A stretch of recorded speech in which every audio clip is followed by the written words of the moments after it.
Hey, how's everyone going? This is the new episode of What Topic Podcast. I'm your host, Ep4 It. And I'm your other co-host, Josh Deakin. See, I get to do the intro there for a change. Way! We used to give it back and forth, didn't we? We used to go, okay, you take the gauntlet this week. I think it was at most point, I was like, I'm kind of tired, you take on it. So... It's like, do you have the energy to kick off the episode? Like, someone needs to bring the energy to the episode first. It can't be both of us at the same time because it'll end up just being like a down the middle.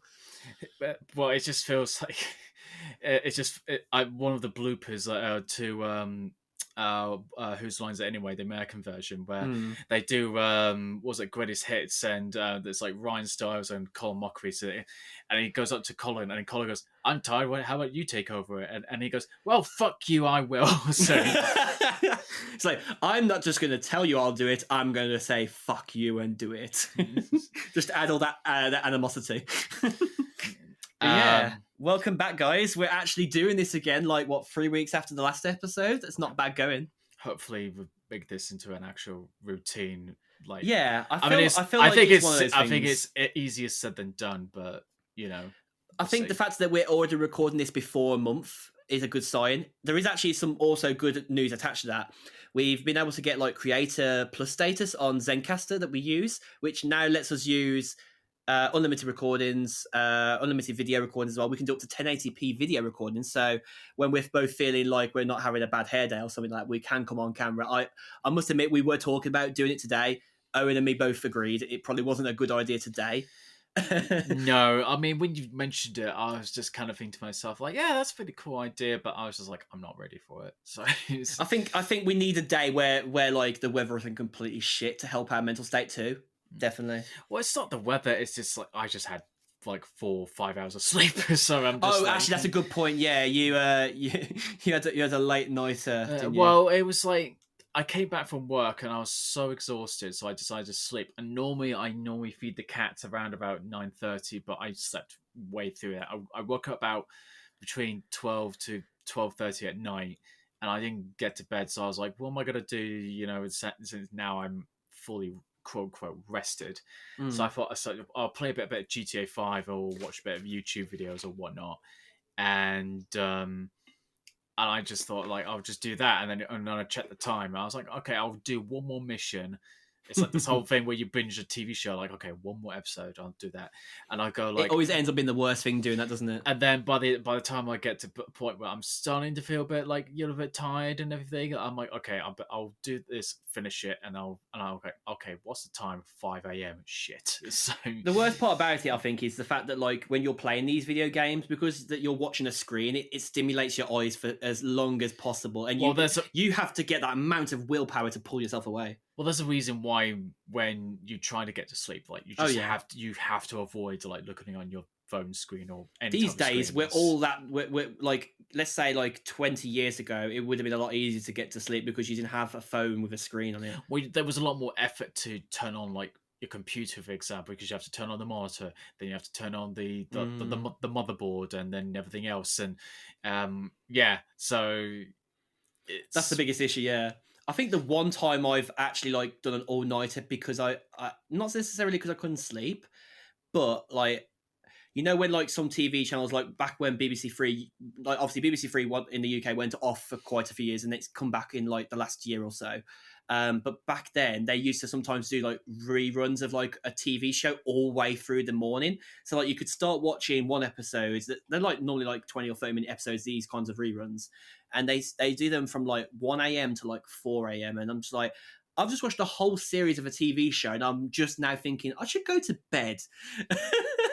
But Elaine, it was an experience. Well, that's the thing. I'm surprised I woke up around about 9:30, close to 10 o'clock. It's your body clock probably that's done and that. I was just maybe it was a good thing, because therefore, if I wake up around at this time and just go out throughout my day, then I'll start to get tired at a proper time. But we'll see. I mean, obviously talking about this is keeping me up. Oh yeah. But it's It just helps a lot. I think by the end of the recording this podcast, I'll be like, like I'll be retired. So To be fair, if you haven't already felt that yet by the fact that we've been talking for like an hour and a half, as we always tend to do before we start the pods, I feel like they do kind of get us into this. They loosen our tongue and get us talkative and ready to go. Because sometimes we come to recordings and we're like, are we ready for this? Are we set for this? Like, and obviously because we text chat all the time, we don't always voice call. We feel like we end up talking more than we expect. And like we watched the clock go from like, I mean, we said we wanted to start recording about 5 o'clock. We didn't start recording until now, like 5 to 7. and now it's 5 to 7. Yeah. So I mean, give or take 5 minutes. Sure. It's one of those things, isn't it? But yeah, so this is going to be a film. I had the word in my on the tip of my tongue. Now I just lost it. I feel like a film frenzy. Well, it's going to be a very film filled like episode with this one because there's quite a number of films that we've watched in the past month or so, which is a surprise for me. Like not so much for yourself because obviously you're a film goer more than I am. That's for sure. But like I mean, even you probably are like quite happy that I've actually kept a good going for these films. Like I went back to back weeks for films, apart from Barbie, and later on we'll be talking about Talk to Me as well, which only just come out. I think was it this week, right? It came out last week on Friday, so it's very fresh. So like I think last weekend and this weekend is the only 2 weekends I haven't been to see a film, which is, I mean, for me, quite a surprise. Correction, not last. Was it? No, not last Friday. Like the Friday yesterday, but the Friday before. So. Oh, I get you. But yeah, no, like saying about the types of films that I've been to see, like it kind of illustrates the kind of passion I have for films at the minute. So like I am getting myself back into it, which I mean is rosy all round. It is because it means that Owen can actually talk with someone else about one of these films on the podcast. Oh god, because obviously it's annoying that like sometimes I just haven't. It's not so much like I think I want to say that I'm lazy and I just don't go to the cinema, but like it's that whole like. If you don't have a pass that takes you to the cinema multiple times, like yourself, and you can walk to the cinema, which is also, I guess, a bit of a bonus. Well, I mean, it's a bit of an exercise to get there because it takes about 25-30 minutes to even still, though. Yeah. But yeah, it's just like the fact that I've got this pass, so I might as well, use it, So I still can't get the Odeon Unlimitedness working. I've still tried. It doesn't want you. That's what it is. Yeah, it's just like, just stay with Cineworld, yeah. It's like Josh Deakin. Fuck, no. It's just like, we see Josh Deakin trying to reply again for the, 20 millionth time. Let's just say no. Who's he with? Cineworld? It's annoying, really, because actually, I'll be honest, I think Odeon has much more comfier seats. I know it's a random thing to say, but it isn't really random when you think about the fact you're going to be there for 3 hours, maybe. Comfier seats. I will say that I think the worst seats are from View cinemas. Yeah, I agree. View cinemas, it depends on the cinema. They say they got the recliner seats for everyone. And I'm like, okay, cool, but it's just after a while I have to bring the seat down because my knees start to. Maybe I'm just getting fucking old. I don't know. So I mean, we're both getting old. We are, so we're going to start to feel the aches and pains. I mean, we're like. In terms of age, obviously there's a gap between us, but like even then, like we're both in the sort of middle ground of like your early to mid onwards life. Anyway, well, I see everyone like bring the recliner up, so I don't know. Maybe it's just something with. I'll tell you what, the recliner in like what's they call the top experience at Odeon? Is it called Lux? I think it's called Lux, isn't it? Yeah. I like Lux because they give you the nice recliner seats at the very top with the little side table, which I think is a nice aspect. The only thing I would really appreciate if I'm going back there again, wireless charger for your phone. You just leave your phone there charging the whole time. Well, I was thinking that because I'm like McDonald's have like wireless charger stations. I know, right? And then maybe that, but I don't know. Maybe they'll do it down the line. So I mean, maybe they're just thinking, oh well, we've given you the recliner seat, we give you the table, like you don't need to have everything. What more do you want? Jesus Christ! Hey, who'd have thought we were reviewing, seats at the cinema? Hey, like we're doing a table service and everything, and like what? Stop being so entitled, you dick. So. You know what? The only one that I don't really have much of an idea of, even though I've done their cinemas loads of times, Showcase cinemas tend to be an interesting one. Oh yeah, Showcase. They're so expensive though. They are quite expensive, which is saying something because I thought that Cineworld was quite an expensive offering as well. But like, I don't know, maybe the glitz and glamour of Cineworld is good, but like still comes off a bit more cheaper than Showcase. Then again, though, Showcase you can do like the top floor experience where I you got mean, like the I little chairs and understand. tables, and then you go in. I mean, I understand where the price it because it's actually a really good quality cinema and Mm. whatnot. But yeah, the fact is that I can find it just as good with Odeon that I go to. Then I don't need to. I So find it quite interesting that like Odeon seems to be like the sort of run of the mill down the middle, but offers a much more cleaner and more polished experience. I always feel like when I walk into one of their cinemas, they like when you go into the show into the actual place where you sit and watch the film, like I know this sounds like this. Some people this might sound like such a minor thing, but for me, I think little things like this make the experience.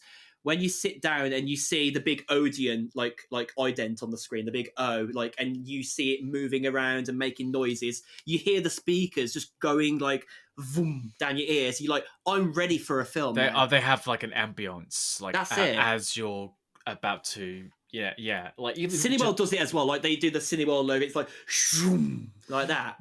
You're like, ooh, I can't remember that because I went to see Oppenheimer in IMAX cinemas, and the only closest one there was the Cineworld one in Chichester, because it used to there was an IMAX at Odeon in Southampton, but they closed it down for some oh, that's a shame. odd reason. But My yeah, my local cinema that I went to see these last few films used to be an Odeon. You know, it used to be back in the day. It used to be an ABC cinema. Gosh, if you guys ever remember an ABC cinema, gosh, they take you back. Yeah, the one cinema that the cinema that chain that used to be before Odeon took over near here was a cinema chain called UCI. Yeah, I've heard of UCI. Yeah, And yeah, that's bringing me back. But it is yeah, quite insane actually that like even the chain that's took it over now, Reels, which is it's actually spelled like a camera reel, which is a nice name, I guess. It's a nice little like homage to the cinema. Like they've got like 20 or 30 different ones, and I think when we last spoke, you said that there's one down by you as well. A yeah, Real there's one cinema. in Fareham, so it's one very close. I haven't really gone there a lot, just because all the cinemas, all the films that I want to go see, that is on the ones at the View, sorry, the at the Odeon. It's close. And It's a closer and easy experience as but well. the last time I went to see something was actually The Irishman, the Martin Scorsese film. I Mm. mean, even though that was going to be a Netflix only release, like I think they had like that limited Yeah, big screen release. So I thought, okay, I want to go see it, like even though it was 3.5 hours long. So if you thought Oppenheimer was long, then that's yeah. oh no, that's the thing. Like when people say like, "Oh, Oppenheimer is so long," I'm like, dude, that you haven't watched enough films. So I feel like the people who were making the gags about which film should I see first, Barbie or Oppenheimer. I'm like, we know like yeah, no, it's called Barbenheimer, but like let's be honest here, you're gonna go and see Oppenheimer first, and then Barbie will be like your cool down. well, I read an article from The Guardian that somebody says that for the love of God, do not watch Oppenheimer first, then Barbie. I was like, Really? really? Yeah, because he was like, the way he described it, I can't remember exactly. I'm paraphrasing, but it feels Hmm. like saying you just basically went to went to a funeral and then you just got glitter bombed, like just to ruin it, just to kind of ruin it. I was like, all right, okay. That's Yeah, that just sounds a bit like sensationalism. but the thing is, like me and my friend, when we went to do the Barbenheimer double bill, we without any arguments or whatever about it, is like we said like, right, we're gonna do Oppenheimer first and Mm. then finish it off with Barbie, because and I think there's a good choice because yeah, like I mean, if obviously we'll talk about the reason why, but it's just the fact that you're going about a 3 hour historical biopic about the as quoted the father of the atomic bomb, going to a very I would say light-hearted a movie about dolls, but again, I'll talk further why that's not entirely the case. I mean, Oh yeah, yeah. it's still very enjoyable, but it's still like yeah, anyways. So I think that is a good like sort of like open ended thing to say for like the review a bit later on. But obviously, completely switching more gears. Really, we're obviously going to talk about Mission Impossible 7 in a bit. We're going to talk about Oppenheimer, Barbie. Talk to me. But first, we thought Well, I said to Owen, and I kind of pitched it to him. I was like, okay, we both have very, very not happy feelings about the Indiana Jones film, but we did kind of promise we'd talk about it. So not so much begrudgingly we're going to talk about it. We're just going to try to like bash it out in like 10, maybe 15 minutes. And I feel like it would be doing a disservice if we didn't actually talk about it, because we did hype it up a bit when we talked about it originally. I think in even like an episode last year, when we did an episode last year. Yeah, we did talk about it last time, because obviously we talk about the box office takings. That's it, yeah. And it's like we didn't really talk about further on what our thoughts about it was. That may have been the reason why that it's not doing us so well. It felt like a bit of a disservice at that point that we didn't probably talk about it as much. But obviously that's why we kind of wanted to save it, because I think by that point we were getting up to the 1 hour 30 mark, then we didn't have enough time to talk in further discussion about it. So I mean, as first episodes back to the podcast goes, like at least we're here for a second one again, actually, you know, getting back on the task of reviewing, because yeah, it's been one of those problems in the last year or so for us. But yeah, nonetheless, Indiana Jones, I've literally just called it Indy here because everyone likes to call him Indy, obviously.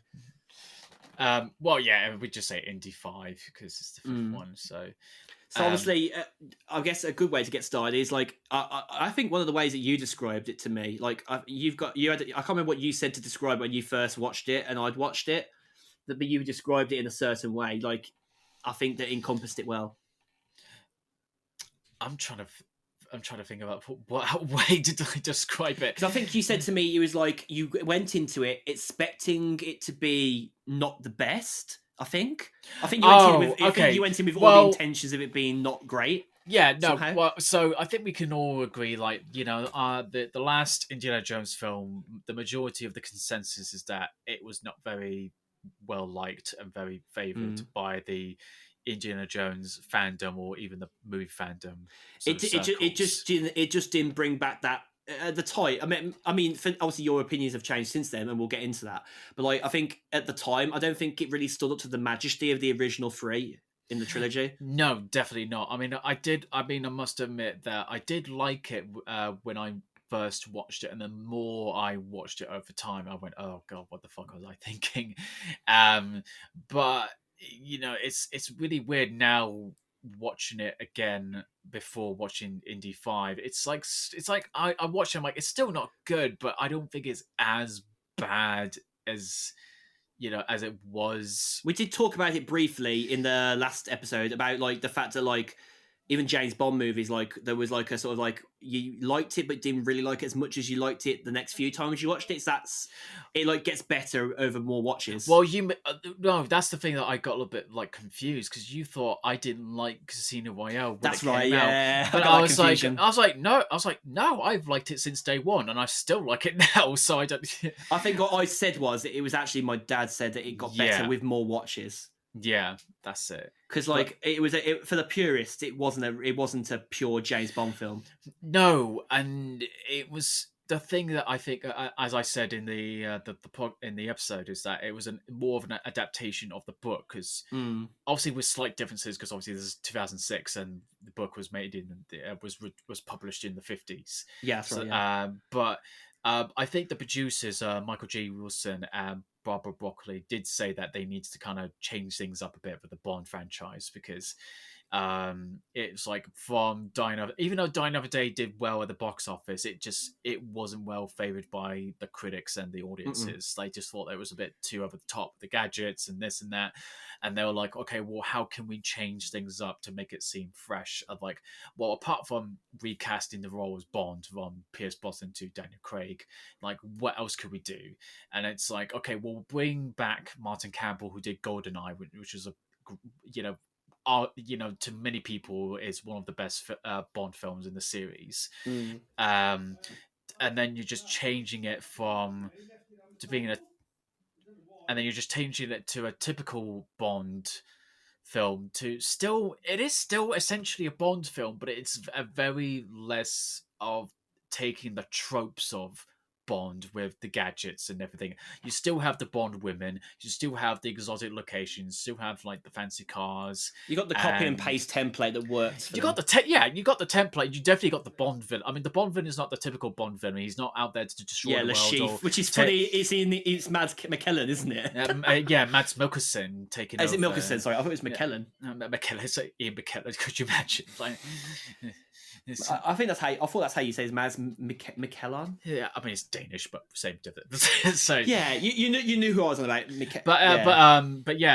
but no, that's the thing. Like with Mads Mikkelsen, you cast him with it, like, and like by that point, like he's only been known like for being in a few Nicholas Refn's films, like the Pusher trilogies, and but he was a great villain. Like he was like I said, he wasn't a typical Bond villain. He was like just somebody who had a bit of a he had his own problems. He had his own enemies. Well, it had a problem that a bit. I'm pretty sure every wealthy, I don't know if he was a bank or not. It was like a financier terrorist. It's like a terrorist financier, and then what's the issue that he has that he needs to solve? Like get money that he lost. So, and like unfortunately, Bond had to help him in a somewhat of respect, but then obviously he terminated him. In the end. But this is the thing. It's like it is still a Bond film, but it's different enough to fit. It did feel fresh, and it was something that was very much needed. And especially competing with like the Bourne films that was coming out at the time, and obviously then it led to Quantum of Solace, Skyfall, and everything else. And now it's going to be interesting where they're going to go take that next after now Craig's done with the franchise. Well, that's the thing, isn't it? Like it's like obviously like going into Indy as a respective thing, obviously because he was the bad guy. Mads was obviously the bad guy in Indiana Jones. In this one, yes. Yeah. Like if we're going to compare his role between his role in Casino Royale and his role in Indiana Jones, like I think they are comparable in some respect because he plays a really good part. Like he's very shifty. He's very secluded in that first few moments in the train, the Nazi train, and like the way he acts. Like he seems a little bit more. Like obviously, there's a big time gap between that moment and later on in the film, and obviously spoilers going ahead for this, just so people are aware. I think that you look at him then, and he's like a very like shifty. He's trying to please the Führer. Obviously, he's trying to please Hitler. Trying to find that like this dagger, and he finds out it's for fake. Well, he sort of finds out in a bit of an awkward way, and then his superior boss that he's working with there ends up like just like keeping on going about this stupid fake and everything, and then finally finds that this dial is the real like thing that the Führer should really be looking into, because he can change the time period of the whole of the Nazis, which becomes the bigger plot point later. Yeah, I mean, I thought Mads Mikkelsen like was fine as the role. I just didn't think there wasn't enough to chew on in terms of his character. It was a great character, but the story let him down being completely there. Well, I still find that the issue is like it just wasn't as memorable as any of the other villains in the previous three. I mean, I would even argue that even the fourth film, because you had Cate Blanchett as the villain. Her haircut was just like the typical like what you expect from those times. Like she was like that typical like you ain't gonna fuck around with me. Like she was like, I don't care whether if you think that men should be the bosses here, the women can fuck around too. Well, it was just, I mean, I would make the simple thing is that you hire somebody like Cate Blanchett and you're just going to get something quite memorable. And and the thing is, like, Mads Mikkelsen is a great actor. He's one of my absolute favorites. But Agreed. Again, it just, there wasn't enough for his character, like, to kind of grasp on. And it's becoming a bit of a relatively similar theme, isn't it? Like we were talking before about Batista not really having much of a role in Spectre. I mean, that was the thing. Like that film, it just felt like they wanted to make another Bond film, and they brought Sam Mendes back just because they made money with Skyfall, but it turned out to be just average at best. which And which then makes No Time to Die look like it was a completely different time paradigm. Like it weren't a few years apart. It was no, more. It made it look like it was way more years apart than it actually was. well, A that's completely different generation. well, that's the thing, and it's just like when you go to something like indie, it's just like you got from like coming out in 2008 to like being Mm. 15 years later. And that normally And shouldn't be a problem, as we've obviously mentioned before, like with the, a lot of the Disney films, with the Finding Nemo, Finding Dory, they both worked really well. Yes, there are kids' films, but if the kids' films can do it, why can't the action thriller series do it? Like, if they're able to do that, like even as far back as they're quite stereotypical kind of films, but the Spy Kids franchise, a lot of people don't have a bad thing to say about those films because yes, they were wacky and they were silly, but that's what they were expecting to do. So, like, even if something in those films looked wacky and mad, you knew that was the DNA of the film. So when you're looking into indie, and the reason why we're both having a big issue with the film is that, as you said there, like there was not enough fat to chew on. Like it's like you were given a steak, and most of it was just fat. It was just a waste of a time, and like this whole meat is just like it's like just eating your potatoes rather than eating your the well, prime. well, the thing that frustrated me was like I was totally on board with the opening, like Mm. where it was set in the 1940s That when. felt OG. And I mean, there were a lot. I mean, I thought the de aging looked all right. It was for the most part, it was actually okay. I mean, there were some instances where you could definitely tell that it was done by deep faking and whatnot. I mean, It was yeah, it was all right. I think I the kind of problem was happy that that we got out of that. there were times or moments that you could definitely tell that because they're trying to make out with like it's a young indie, but the problem is like it's acted by 80-year-old indie that Mm, he still had the bit of the hunch of the shoulders and this and that, and it's just like that's the thing that really kind of irks me is that they had the issue with in the Irishman. Funny enough, I spoke about earlier. Is mm. they were trying to make Joe Pesci and Robert De Niro like look at when they were younger in their 30s and 40s and 50s and so on. So because Yeah, yeah. it time jumps quite a bit, and but they but they're playing. But they've been played as themselves in the current age that they were making the film, Hmm. and you can see them when they were hunching over or just as they and the thing is for me I grew up with the Robert De Niro and Joe Pesci when they were much younger, Mm. so when I saw them I'm like, how are they supposed to be in this, and they were like, oh, they were supposed to be this age, and I'm like, well, when they were that age, that was when they were making films like Heat and all Yeah. these other things, and it was very distracting a little bit.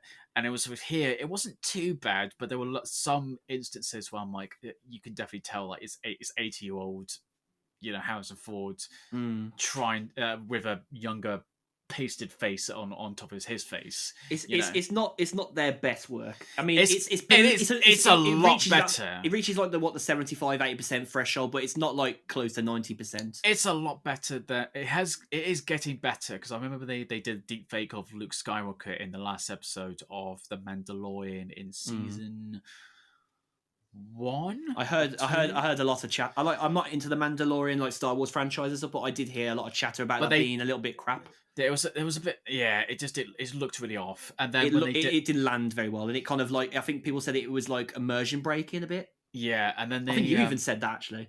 a little bit, and then when they did the deep fake for Luke Skywalker in the Book of Boba Fett, it was a lot better because I think they Mm. hired the guy that did a lot of deep fake videos on YouTube Well, to be. that's a showing that they understand like the detail of trying to get it right second time Yeah. because So they I knew they think fucked up the first they time. are getting. So I think they are in the right track of making actors younger without having to recast and everything because it is very distracting when you get actors that are to be played as the younger set of versions of the Mm, characters or actors they're supposed to be portraying, and then they look nothing alike. exactly. So they I think the aging was a little bit unhinged for Harry Potter. The Deathly Hallows Part Two, but making Ginny and Harry look a lot older. Like it irked me. I mean, even Ron looked. Oh, don't know. well the thing is that I think they did release images of the original scene with the original actors that they filmed Mm, first time.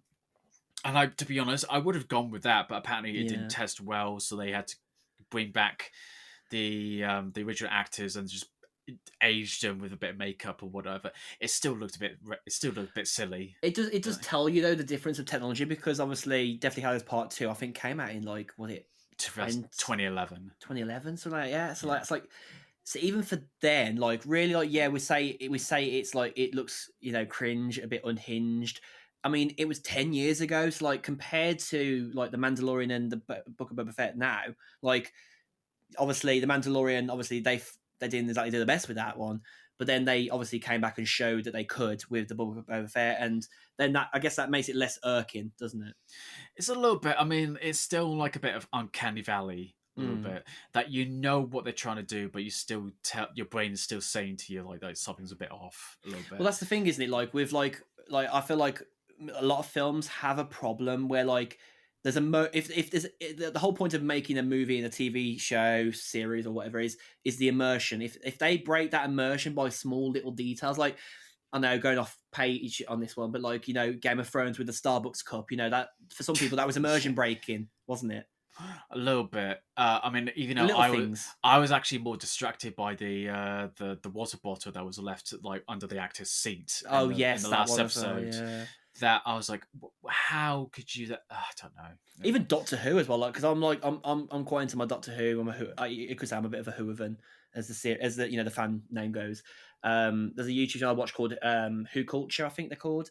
And they did a video on like things that have been left behind in TV shows. Like there was a one scene in one of the Matt Smith episodes. It was one of the ends. I think it was the end of his first season, where like I think there was in the British Museum filming the scene with the Pandora's box, and there's a guy. I mean, he's cloaked by a lot of darkness, so you don't tend to see him, and I think that's why they got away with doing that. But like, he was just in the corner as Amy and the Doctor are coming back towards the camera, and he just goes whoop, and he ducks out of the shot. Right. Yeah. So No. like, I didn't see it the first time, so maybe that's why they didn't remove him, because it wasn't immersion breaking. Yeah. I mean, it's just. I mean, it's just like going back to indie. It's just like you just see it, and there's probably the reason why they set it mostly at night, just so they can get That's away right, with. yeah. And yeah, so it was just like it's like I was kind of going. I was really into it, even though the whole time I was just thinking like, why can't we just do something with it about the spear and everything? But Mm, okay, and then it obviously cuts to the future, yeah. in the 1960s, and where he's old, he's about to retire from being a history tutor at the college or wherever it is, Even and though they don't give much to that, even in the original films, like obviously they're in the school for maybe what, less than 5-10 minutes normally. I still felt like, don't you think that scene was quite soulless when there was like, retirement, congratulations, and then it well, moves him it's on to like, the actual bar. oh, look at him, like he's studying history. Oh, look at him, he's really old, like he's boring the students and Even in this the and that. older films, even in like the third Indiana Jones film, when they're going for the Holy Grail, I love the fact that like he opens up the window in the side of the school and he jumps out. Like that's like proper indie, and it like he jumps off, Yeah. gets away, Well, and the then he fact that finds that guy that he talks about with all the well, the the fact Rosetta that Stone. everyone was like hounding him about with homework, and then it's like you got the female students just being thirsty over him, and I mean, you're talking about the first one, the Raiders of the Lost Ark, where the woman has says "I love you" on her Oh my god, eyelids, yeah. and but here now, like they're just bored of shit, like just him talking about Mm. history. I feel like that. um I feel like that was the annoying bit. Like I get that obviously him being in a flat now next to some noisy people like playing music, that felt a bit more typical, because obviously going throughout the years of indie, he's obviously in that point of the years now where they can do boom boxes like quite loud and they can spit out audio like that. Back when he was doing the first few films, like the speakers weren't like that. It's like they can definitely have big parties now. well, the only speakers you could probably have is like like vinyl machines, and that was the only extent of it. Mm. um But yeah, but it was typical. It was because obviously he's lost his dad, obviously played by Sean Connery back in the first three films. Obviously, and then in the fourth film, obviously, like he lost. They say that he lost Marcus as well. Marcus, that's it, yeah. So, like, really, he had not many original characters. I mean, we did get to see an original character recently in Yeah, this we film did now. see. We got John Rhys Davies, And he was the original character, right? as Salah. Yeah, That was really nice. Like, I mean, he's aged a lot. You can really see it. I can't remember the last time I saw John Rhys Davies in No. anything. He's got. I mean, he's still got that perfect voice going indie, and like it really, that was really good. That was immersion all the way. I mean, born and bred in Wales, so there you go. Can you believe? Could you believe he was born and bred in Wales with his accent like that? He was perfect. I mean, when you listen to him in interviews, you can slightly hear about it, but I mean, I wonder whereabouts he is from Wales, because like I heard recently that a lot of the Welsh up in the north have a more like I don't want to say conservative voice, but they have a more like sort of like, this is me from Wales, and then the sound of the south, it's like, we're from Wales, you know, like obviously I hate that I'm doing that, and I'm sorry to any Welsh people listening, but like do you know what I mean? I'm sure I've heard that the north tend to have a more downbeat like. So he was born in Salisbury, but his parents were Welsh. So okay, so that's probably where the Welsh descent comes from. But like, obviously, he wasn't born in Wales, so like his voice wasn't probably as Welsh because he grew up around people in Salisbury. I don't know. I'm looking at his early life, and blah, blah, blah. I don't know if they moved elsewhere, but yeah, I always like get excited when I see it, because you just don't see him that often. No, I think he obviously he said yes to this film because like this was one of those films that he was, you know, it was in our childhoods. He was when we both was watching those films, and like it really is nice to see. Like obviously we've seen Harrison Ford obviously in the film. Obviously he's the OG, the guy that's the forefront. But when you see someone that you recognise from those really great three films. Well, I mean, it's like you're talking about like somebody who was, you know, in Gimli in one of the best film trilogies, The Lord of the Rings. Yeah, that's it. Yeah, I've never really been into the Lord of the Rings series, but I know who's obviously from that. So, but that's the thing. You know what? There's another thing I got really annoyed is like you bring back this character, you know, for about 5, maybe 10 minutes. That's right. Yeah. And then he's like, Indy, let me come with you. And he goes, no, Salah, you got a family here, this and that. And I was like, kills no. it. And I was like, no, bring. He's winning. Like, let him take him with you. If I was to give him if I was to give, you know, LucasArts and Disney any sort of solace, I do like the reaction where he says, "You go get them, Indy," and then like everyone's like, "What the fuck is he talking about?" That was a nice callback, but like that was not enough. But I was like, if you you went there and you just didn't really use them enough. No. Like, it was a bit of a waste. So maybe they did. I mean, obviously this is, you know, just all chatter on our part, but like maybe the actor doesn't really. Maybe the actor wasn't willing to do more of the film. Maybe I don't know, because obviously this isn't an original story from the original 3. This is a brand new story, isn't it? So well, I mean, each one was brand new when they. Oh yeah, technically, yeah. I keep forgetting that Indiana Jones isn't a book series. No, it was just it was an idea that George Lucas came up back in the day. It's crazy that the same man made the Star Wars trilogy. You know, yeah. Indiana Jones always came off as being that like that B side of the tape that you'd see once every so often. I mean, if you're gonna go for that, like, a bit of a film history here, like the Indiana Jones movies are based on those serial adventure films. That's right, back in the 30s and 40s, and obviously, and that's what they were going for. It's got that style that I think Spielberg just nailed it, like the 3, and then even to a certain point with the 4th one, which leads me to another thing. Like here's the thing, I do like James Mangold. Like, you know, I do like him too. I like him as a director. Like I like Ford v Ferrari, or it's known as over here as Le Mans '66. But he also did Logan and Logan was a very polarizing film. Really, like at least for me. Okay. Maybe because of where I watched it. I watched it on a plane.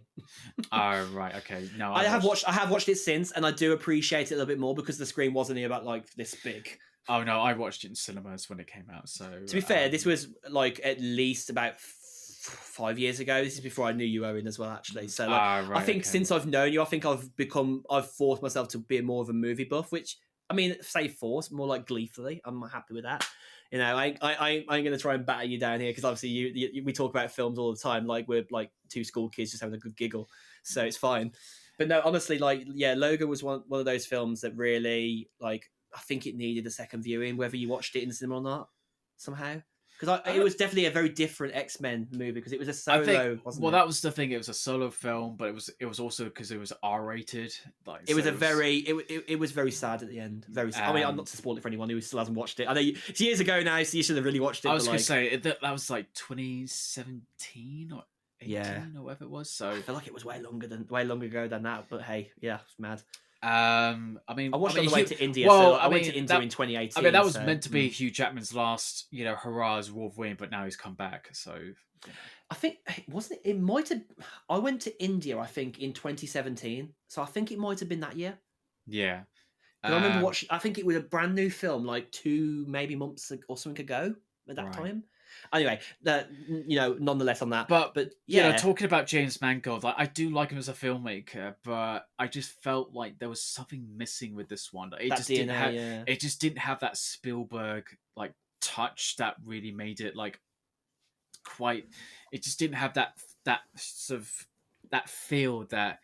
I mean, yes, of course, you have like have Harrison Ford as Indiana Jones, and you have John Williams coming back as doing the score. I mean, Mm. he's actually. I mean, this is. I mean, to make it like really make sure that everyone knows this is going to be the last Indiana Jones. Well, I say the last Indiana Jones film. They're going to reboot it at some point with a younger actor.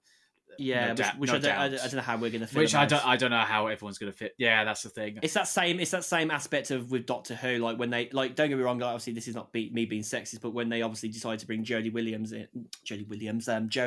Whittaker, sorry. Jodie Whittaker. So where did Jodie Williams come from? Hello, some new act I've just made up. No, but when she came in as the Doctor, like, I really didn't know how it was going to go. Like, don't get me wrong, she was really good in Doctor Who, like, but obviously a lot of the writing failed. Mm. I forget his name, Chris. Is it like Tom? I don't know. It's like something like, I don't know his name. But yeah, anyway, everyone knows probably what I'm talking about. But like, no, when you get that shift in like a series, it's like the James Bond effect as well. Like, how do you feel about a big actor playing like Idris Elba playing James Bond? Like, do you feel like it Well, fits the character, fits the vibe? It's that same problem here with Indiana um, Jones. How are they going to reboot it? I don't think it's going to be like anything like the James Bond, because the Oh thing no, is, not to that level. No, because we've been used to seeing different actors playing the that's part, very true. Actually, it's going to be and very different because Harrison's been the original. the only comparison I could think of is like Star Trek, for example, Yeah, because when we think about Captain Kirk, we always think about William Shatner. yeah, William Shatner. Yeah. But obviously, they rebooted that with a much younger cast with Chris Pine as Kirk, which I actually think it actually worked well.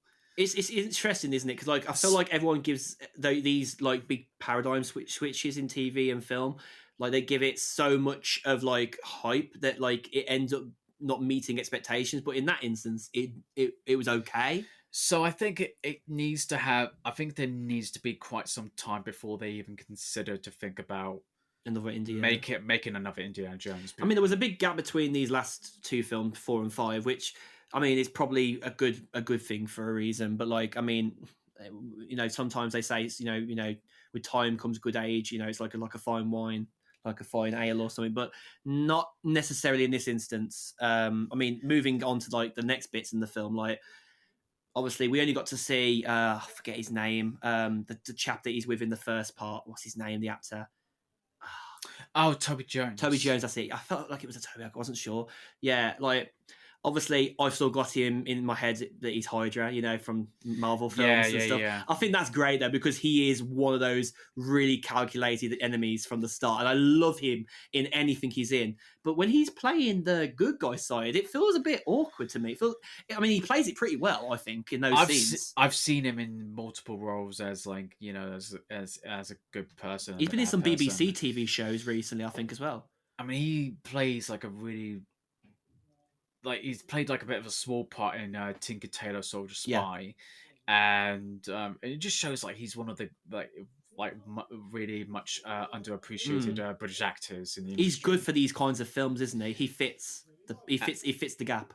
And yeah, it's just like they got a good cast in this film, but it's just I just walked away just going like, I'm like, okay, like that was Well, it. that's the thing, isn't it? Like, I think the thing that we're kind of like to obviously try and wrap this up and move it on to Mission Impossible 7 Part 1. But I think that the thing that we're both agreeing on here is the actors were good, but they didn't have enough fat to chew on necessarily throughout the whole film. I think Phoebe Waller-Bridge probably does come off as one of the good successes of the film because her character really does come through as one that you could probably continue on with if she had her own solo adventures potentially. Well, the only thing about her is that while yes, I obviously anything with Phoebe Waller-Bridge is like I'm down for. I Mm. just think with her characters, like there wasn't much of a sort of there. There was an arc, but it wasn't really fleshed out, which was I felt even like it more, was quite short. which was frustrated because she was all about like I'm not really there. I'm not for about integrity about artifacts and whatnot. I'm just Mm. there for the money and this and that. And it's like by the end, it's like she cares, but then she still is still only there for like yeah. It's like, oh, I need the money still. Blah blah blah. So it's like okay. Because I think that kind of like is the reason why the ending comes off a little bit sour as And well. the even the ending when they finally do the bit like the final bit like as with every Indiana Jones thing like when they use the said device Yeah, that they've been using even that the came the up love effect. even they come across that it's just a little bit of a letdown because the thing about the first three even to the first four films like when you use these things there's terrible consequences. For Mm. example, like when you open the ark in the first one, you've got the soldiers being electrified and Mm. then two of the people's faces being melted and one's head Yeah, that explodes really like just like sets the moment. and then you have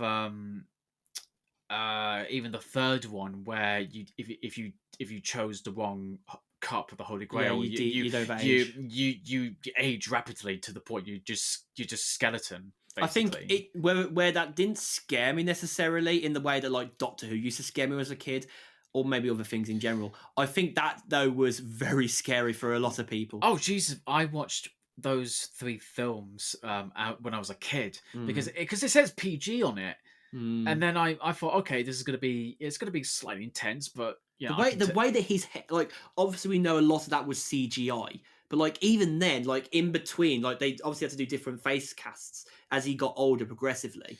But like the way that they brought that all together, even with the technology when that film came out, was Well, it incredible. wasn't CGI. It was a mixture of Oh, wasn't it? no. Well, this is 1989. We're Oh, talking about. oh shit! Yeah, of course, yeah. So it was Look at like a me mix. thinking that. It was a mixture of like stop motion Oh puppetry yes. and amongst other things Oh, that so they had like to do. basically like the bread and butter of Ardaman, the ones who make Wallace and A Gromit. little bit, yeah. Well, I mean, it's not just Aardman. It was also you had Ray Harrison that did like King Kong and Oh yes, yes. Jason the Argonauts and Clash of the Titans and whatnot. See, this is where my knowledge of certain things from like older films sort of dweens a bit. Obviously, I know Jurassic Park with like the sound of the T Rex. I know all the stuff about that. Like we're not gonna get into that, but like even back then, that's like shows you how far movie production had come along at that point. Yeah, I mean, and it still looks effective. Like you just see it. Like I mean, it's definitely fake, but the fact that they got to react to something that was there or it feels real. Mm. Whereas here, I just felt like when they actually use these said device that they've been chasing after for so long that you just go, okay, all right. It lasted for like what less than 7 to 8 minutes, maybe 10 minutes at It's like a most. couple of minutes, and I like mean, if it, Archimedes, that was he I he mean, looked really good. That whole like war scene looked pretty good. it looked cool, but it was like I just didn't know how to react to the whole thing because it was like You hadn't enough time to even enjoy it. it was just it was very bold to like go basically time traveling in a way.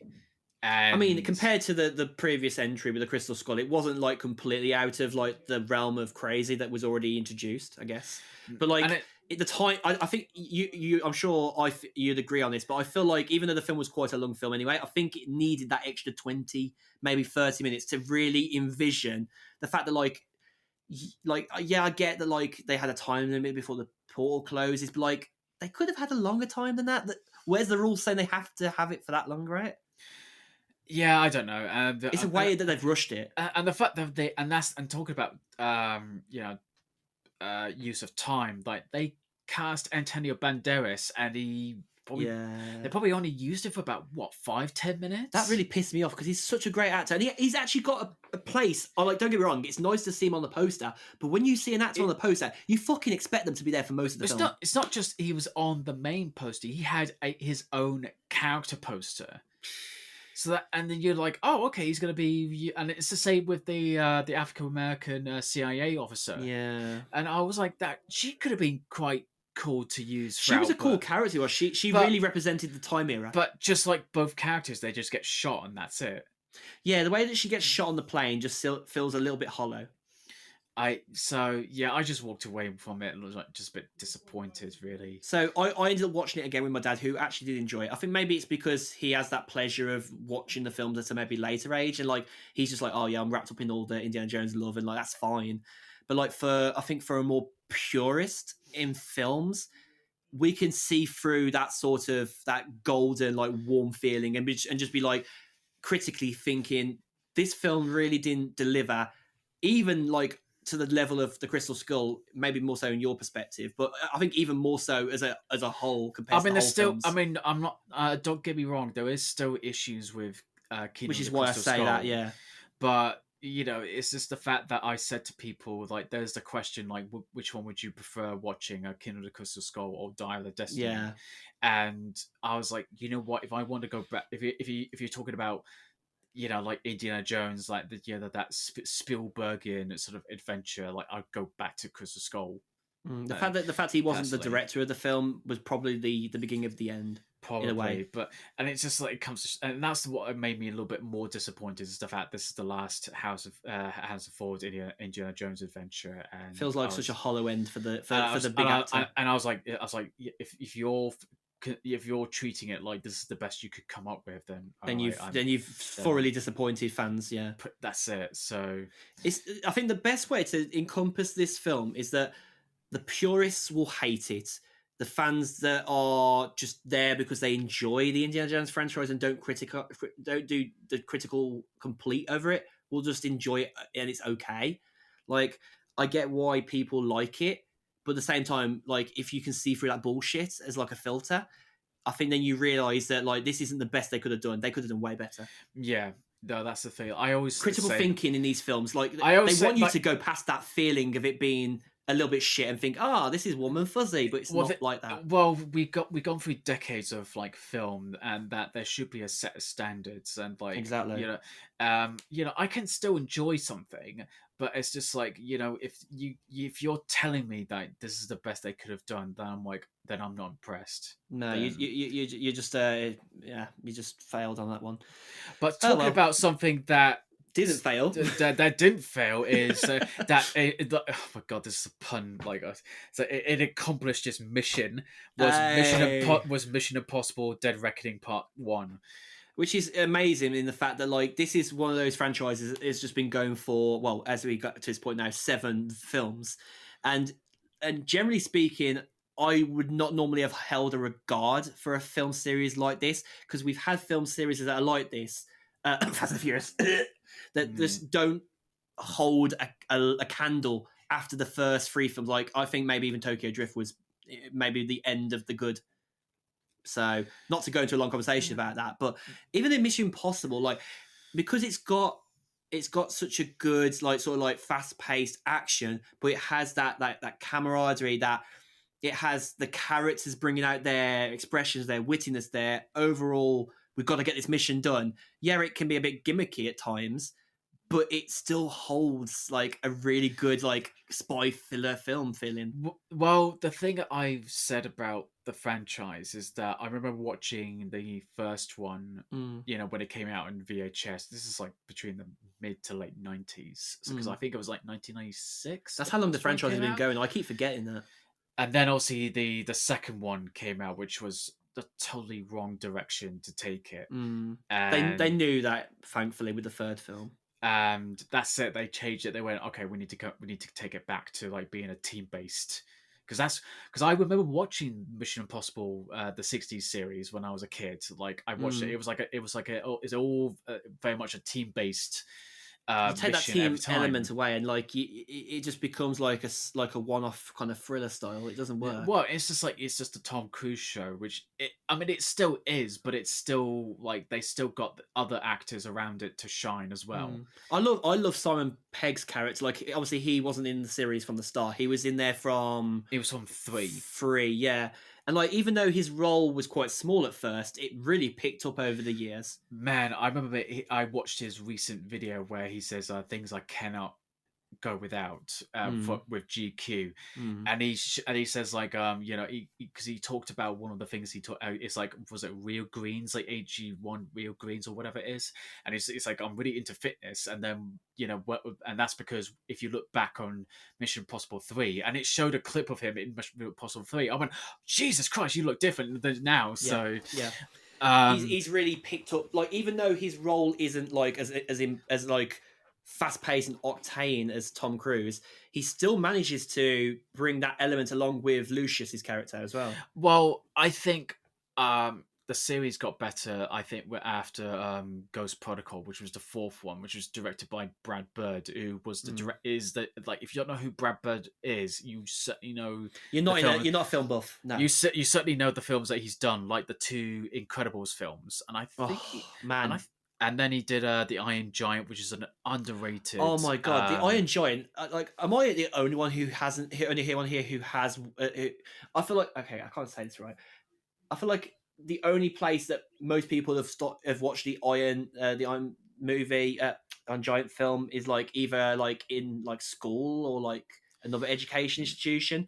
Like I watched it when I was like I can't remember what it was. I think it might have been in like an English class. I watched it on TV when I was in America, and I Mm. thought this is so good. And then I found out it didn't do well at the box office. Which is a shit one, isn't it? Because it's actually a very good film. It's so good. It's only like just under an hour and 30. Oh, So I mean, it's definitely like targeted at like the kids' years. and you now can get it on DVD and Blu-ray. Mm. So there's no excuse for like not being able to pick it up or find it on streaming or whatever. There's some films that like you end up watching in like in the setting that you don't expect to watch. Like another movie, which is a Pierce Brosnan movie, Dante's Peak.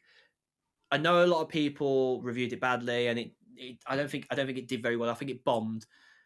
But I watched it in a geography class and I loved it. So I feel like sometimes the feelings for a film are linked to where you watch them and the surroundings and the reasoning. Because obviously it's based on like, you know, a volcano erupting. So like that's probably why the Iron Giant is like quite a high regarded film in my mind, because I've watched it in an education setting. Yeah. But I think it really started picking up is what with Christopher McQuarrie. Yeah. With Rogue Nation, that's what he did. Rogue Nation's the one where he goes up the Dubai building, right? I think. No, that's the fourth one. Oh, that's the fourth one. I mean, that was good in the fourth Rogue one. Nation was the one who was hanging on the side of the plane. Yes. Oh, yes. Because he just had the library scene a few bits before, like the shop scene. He like gets gas there or something like that. No, the plane was the opening. Oh yeah, sorry, that was after. Sorry, that's after. Yeah, and then the library thingy after that. So, you're right. Yeah. You are right. That film felt way more thrilling, and like the way that they encapsulated the bad guy at the end was just like so clever.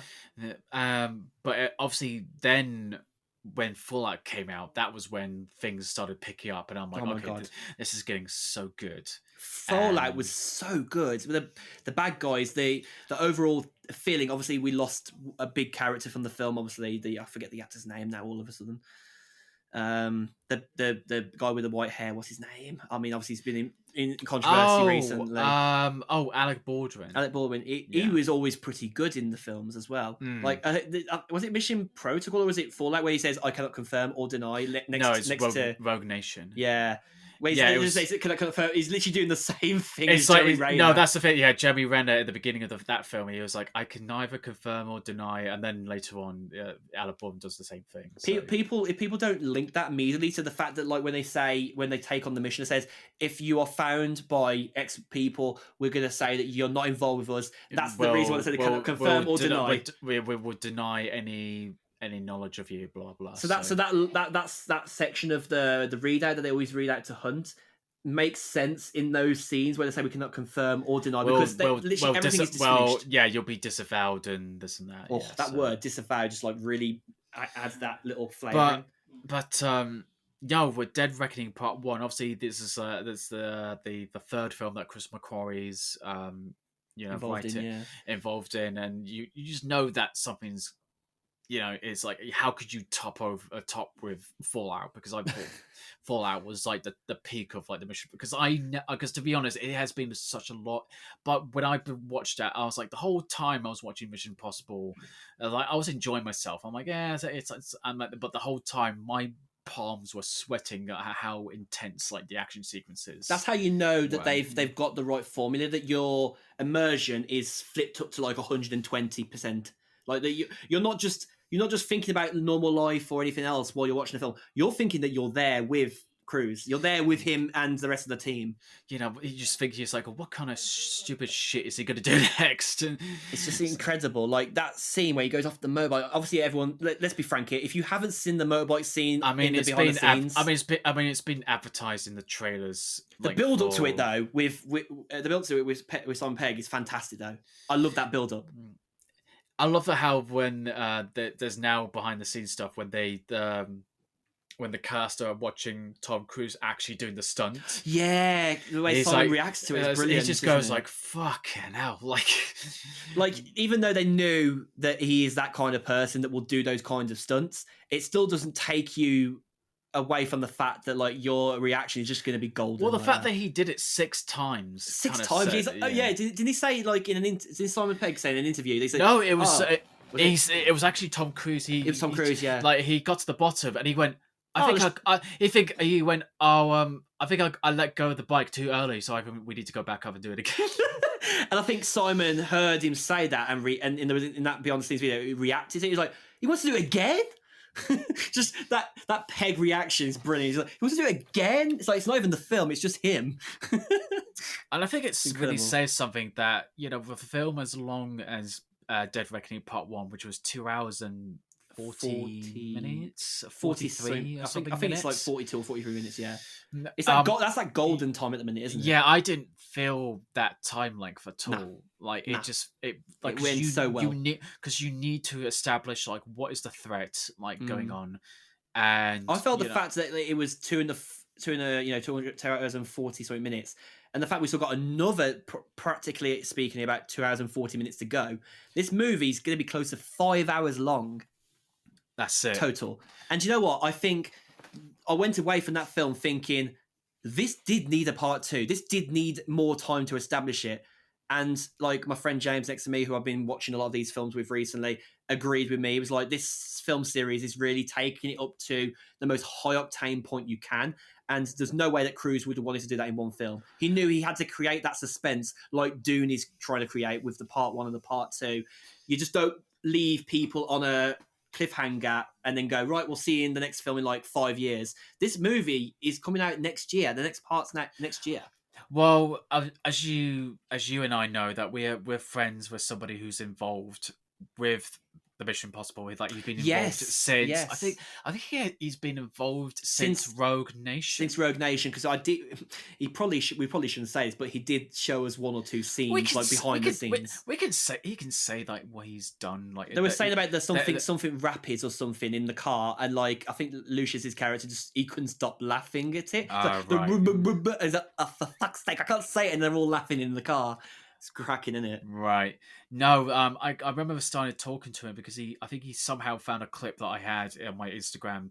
That's scene, right, the helicopter scene, and then we talk about like how he stayed in New Zealand for about 3 months as he was assistant editing the film, and I was like, oh yeah, I lived it out in New Zealand, so we kind of met up, and he's just quickly show me like this is way after the release of Fallout, so don't worry, he didn't show me anything before. No, it's not something that he wouldn't have been allowed to show, because he knows, like, he and I know about NDAs that we can't tell anything It's of it. it's the pinnacle of the industry. You have But he to showed, be but he that. showed me like a screenshot of the editing timeline of like the like what it looks like editing the film, and I just looked at it and went, Jesus Christ. So there's a lot of things that just come. The thing I take away from these that there's a reason why the big screens experience is that it's still going strong, and from the box office takings, it's doing really well at the box office. Because there was a point where with Indiana Jones and The Flash and all these films like just not doing well at the box office, was just kind of thinking, is the big screen experience going to be like a thing of the past? There But was a luckily, moment there where there was a big hang up because Indiana Jones bombed. and but luckily, films like this there is a reason for it, and The pandemonium effect of film cinema, like you don't even need to be in like a really high tech cinema to really like experience and understand how good the film is. Like the amount of dramatization that is thrown into the film isn't just an effect; it's a realization, it's a feeling, it's a whole emotion, isn't it? and it's talking about like the parts, like is actually the reason why they're doing two parts. Mm. And this is something I think I knew before Chris Frith said before he went off to do Yeah. Dead Reckoning, is that the reason why they're doing part one and two, or split in two parts, is that because Tom Cruise is pushing 60. I mean, I think Yeah. he's 61 this year, So he wants to probably try and so wrap up the series. he's getting old. Let's just put it that way. I mean, is And there? I can't remember if I've heard if this is supposedly meant to be the last Mission Impossible. I think it's supposed to be the last one, because the thing Mm. is about it, they kind of went, oh, is there going to be like there's going to be another Mission Possible? And Chris McCoy and Tom Cruise were like, oh, there isn't any interest and blah blah blah. Then they will do another one, but I don't believe there going to be another one. I think it's nice that they know that, like, yeah, there might be some interest, but like they know that they don't necessarily have to force it. No, but the Because weird that's thing the is, problem with a lot of TV shows that keep going for ages. Like, I mean, not to spew off too much here, but The Walking Dead, I feel like should have ended years ago. it should have ended. Yeah, Like the shows, like I mean, the Vampire Diaries got stupid towards the ends of the series. It's like I'm rewatching them at the minute, and it's nice watching the original series, 1, 2, etc. But when you get to like the 7th or the 8th, and you just need to go, come on, guys, cut it here. It's taking the piss. It's taking liberties here. It's not working. It's just for the money. Well, that's it. And then the weird thing is, somebody brought it up. It's like it's just weird that how they didn't really ask about Tom Cruise asking to make another Top Gun movie. Yeah. And I was like, that's really weird, because that did really well at the box office, and it was critically acclaimed by critics and audiences. But It's a remaking of the original, but in like a more feature driven. It's more fleshed out and driven. Obviously I can't speak too much because I haven't seen it myself. No, yet, I found Top Gun Maverick way better than the first one. but that's what I mean. Like they didn't fuck it up. They actually went out there and goes, right, let's try and make this film, this original, there's a difference between the age like of the original and the new 30 one. 30 years, so yeah. The fact that there's 30 years between the first, I mean, the first film, I can say it's still nice. It's a great film, but like, I mean, I still haven't watched the new one, but you've watched it, and like, I think I can take immediately from what you've said about it and what you've experienced. I went to see it in the cinema, as one would expect, and I had such a blast watching it. Like, I'm not the biggest Tom Gun fan out there. Like, I don't know many people who, like, obviously I know people like to go as like, Maverick and that, like for Halloween, like Halloween and like, other party vibes and stuff, but like no one really goes, my favorite film is Top Gun, do they just say they love the film. Like, I mean, there's probably more purists that are like more aviation based that like it. When you talk about 80s films, like it's sometimes occasionally on people's lists of their favorite films of the 80s. But for me, it's just like, especially who's is directed by Tony Scott, that I just think like I've seen better. Like, it's all right. It's just 80s cheese fun. Whereas with Top Gun Maverick, like they really they took it as making it not just making it as a sequel, but they just really expanded on it and made it very mature, and they made it like it just fleshed it out so much better. I think it's almost like a love letter to the original, and trying to say that we can like we can make a better version of this. Not so much a better version, because I think that's like maybe a bit rude to people who do like the film, but I think they can go, right, we've got modern technology here. We've got modern photography and videography and effects. How can we make this that much better without ruining the essence of what it was? Yeah. And that's that's the essence that we're getting with the films that we're watching at the minute. Not necessarily all of them, but some of them. Like Indiana Jones completely fucked that up big time. That's a whole other thing, as we've said earlier. But then Mission Impossible 7, like I've never really like I'll be frank, I've never been really a big Mission Impossible fan. Like obviously everyone knows the lawyer, like dun dun dun dun dun. Yeah. If you choose to accept, like me and my nan have a little bit of a riffing hilariously joke thing where we're like, if this mission, if you choose to accept it, and it's like to help my nan with something. Like it's nice little gag crap. It is like it's the law allows for those little witticisms to have been stuck around in society. Well, you're talking about a franchise that is based on something that is over nearly 50 years old. A whole feeling and ideas and riffing and massive stunts that hasn't like completely lost its way, even though it looks like it should have. Well, that's the thing. Like it could be so easy to like for an action franchise like Mission Impossible to just get stale at the end. Yeah, and that's something I find with something like where like people say with the Fast and Furious movies, like they just go like, oh, you just turn your brain off and you just enjoy it. Like I just can't. There's some films that you can just turn off, like comedy films like Mr. Bean's Holiday. Like I've watched that again recently. Like I don't need to be completely immersed in it to know that it's a good funny film. No, but like I mean, it's with like this, no. It's like with the Marvel films. Like they're not thought provoking films, but I still enjoy them. Exactly. Yeah, you're not going to shit on like obviously. Pending on certain things. There's a few that I think like they're all right, but generally speaking, like you're not with certain films, you really do need to be switched on to enjoy them. And it's just and when you watch something like Mission Impossible, where it does deal with characters that you do like, and then you're doing a story that is not too convoluted, but it's something that obviously.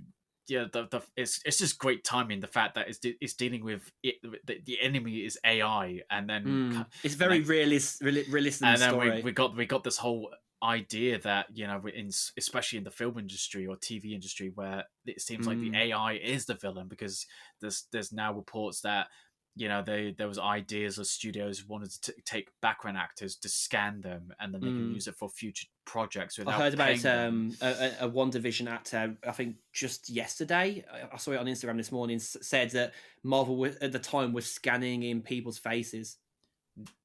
So, I don't know about faces. To use them with like a repeated process. Yeah, but that's the thing. It's just somehow it's just became relevant somehow, and this is and obviously he must have wrote it like a couple of years before it actually get released. It's crazy how real the AI is though in the film, because like as you said, like he's obviously written this before AI. Well, I guess in this instance, like generative AI has become really like that, and like I mean, we've had films like that in the past. We've had films like what's that one film where like it gets the guy or the woman to like constantly do things. It's that one with the red light, and it gets him to do things all the way up until like nearly killing the president. I can't remember what the film's called though. It's an AI though. It's based on AI. That film is. That's at least 10 years ago. Oh God, I don't know. I feel like you know the sort of film I'm on about where they had to go like in a plane. No, that's the thing. Like if you did this like 10 however many years ago, people would just go, oh, that's just silly. Yeah. Now we just look at it going, actually, that's pretty plausible. So, yeah, like that. I mean, to wrap things up with this one, it's just I can't wait for part 2. It's just unfortunate we may have to get it a bit delayed because of the actors and writer strikes that's going on. So, but yeah, like Christopher McQuarrie, like it's just made another hit with Mission Impossible, and I'll be really interested how they're gonna wrap things up with part 2. So I think next up we can talk about is obviously there's been the phenomenon. We're past the phenomenon. We're not really past it because people are still talking about it, but we had this phenomenon called the Barbenheimer phenomenon. The Barbenheimer. And it's like it's so weird. Like I even said this, like it's so strange. Like in the early 2020s, we got this thing called the Barbenheimer, thing that people hashtag it, and it's like it's gone, Mm. and it's a I love it though because both companies, both film companies, and both directors and producers and writers well, are they've all behind that. It's not even a meme. It's like it's a cultural thing, isn't it? That they mm, know that both these movies are coming from really well respected directors and writers and film producers in the industry, and they're allowing that sort of paradigm of like let's celebrate both films. There's no reason one film should do worse than the other or better than the other. They're both in their own right great films, and like for some people that might be like, oh, it's just a Barbie film. It's about just a plastic doll. It's not what it's about. Obviously, we'll talk about that in a bit. That's not what it's just about. It's about more than just that, and really it really encompasses the fact that the film industry isn't completely dead in the cinema. no, and that's it. And you got. I mean, obviously for the Christopher Nolan film, like it's always an event film that you expect for him. But it's just weird that we're treating him as an event film, even though the film is a historical biopic about the guy who created the atomic bomb. It's like we're excited for it, and it's just a bit weird though for that. And then you obviously got Barbie, which is the complete polar opposite in terms of tone and style. But it's hounded by a filmmaker like Greta Gerwig, who did Lady Bird and the 2019 adaptation of Little Women. It's just like it's really bizarre, and then it just became a huge thing that they combined the two. It's just it's just really bizarre, but it's really cool because we can celebrate films that are very different from each other, and just celebrate it on the same level. Um, Exactly.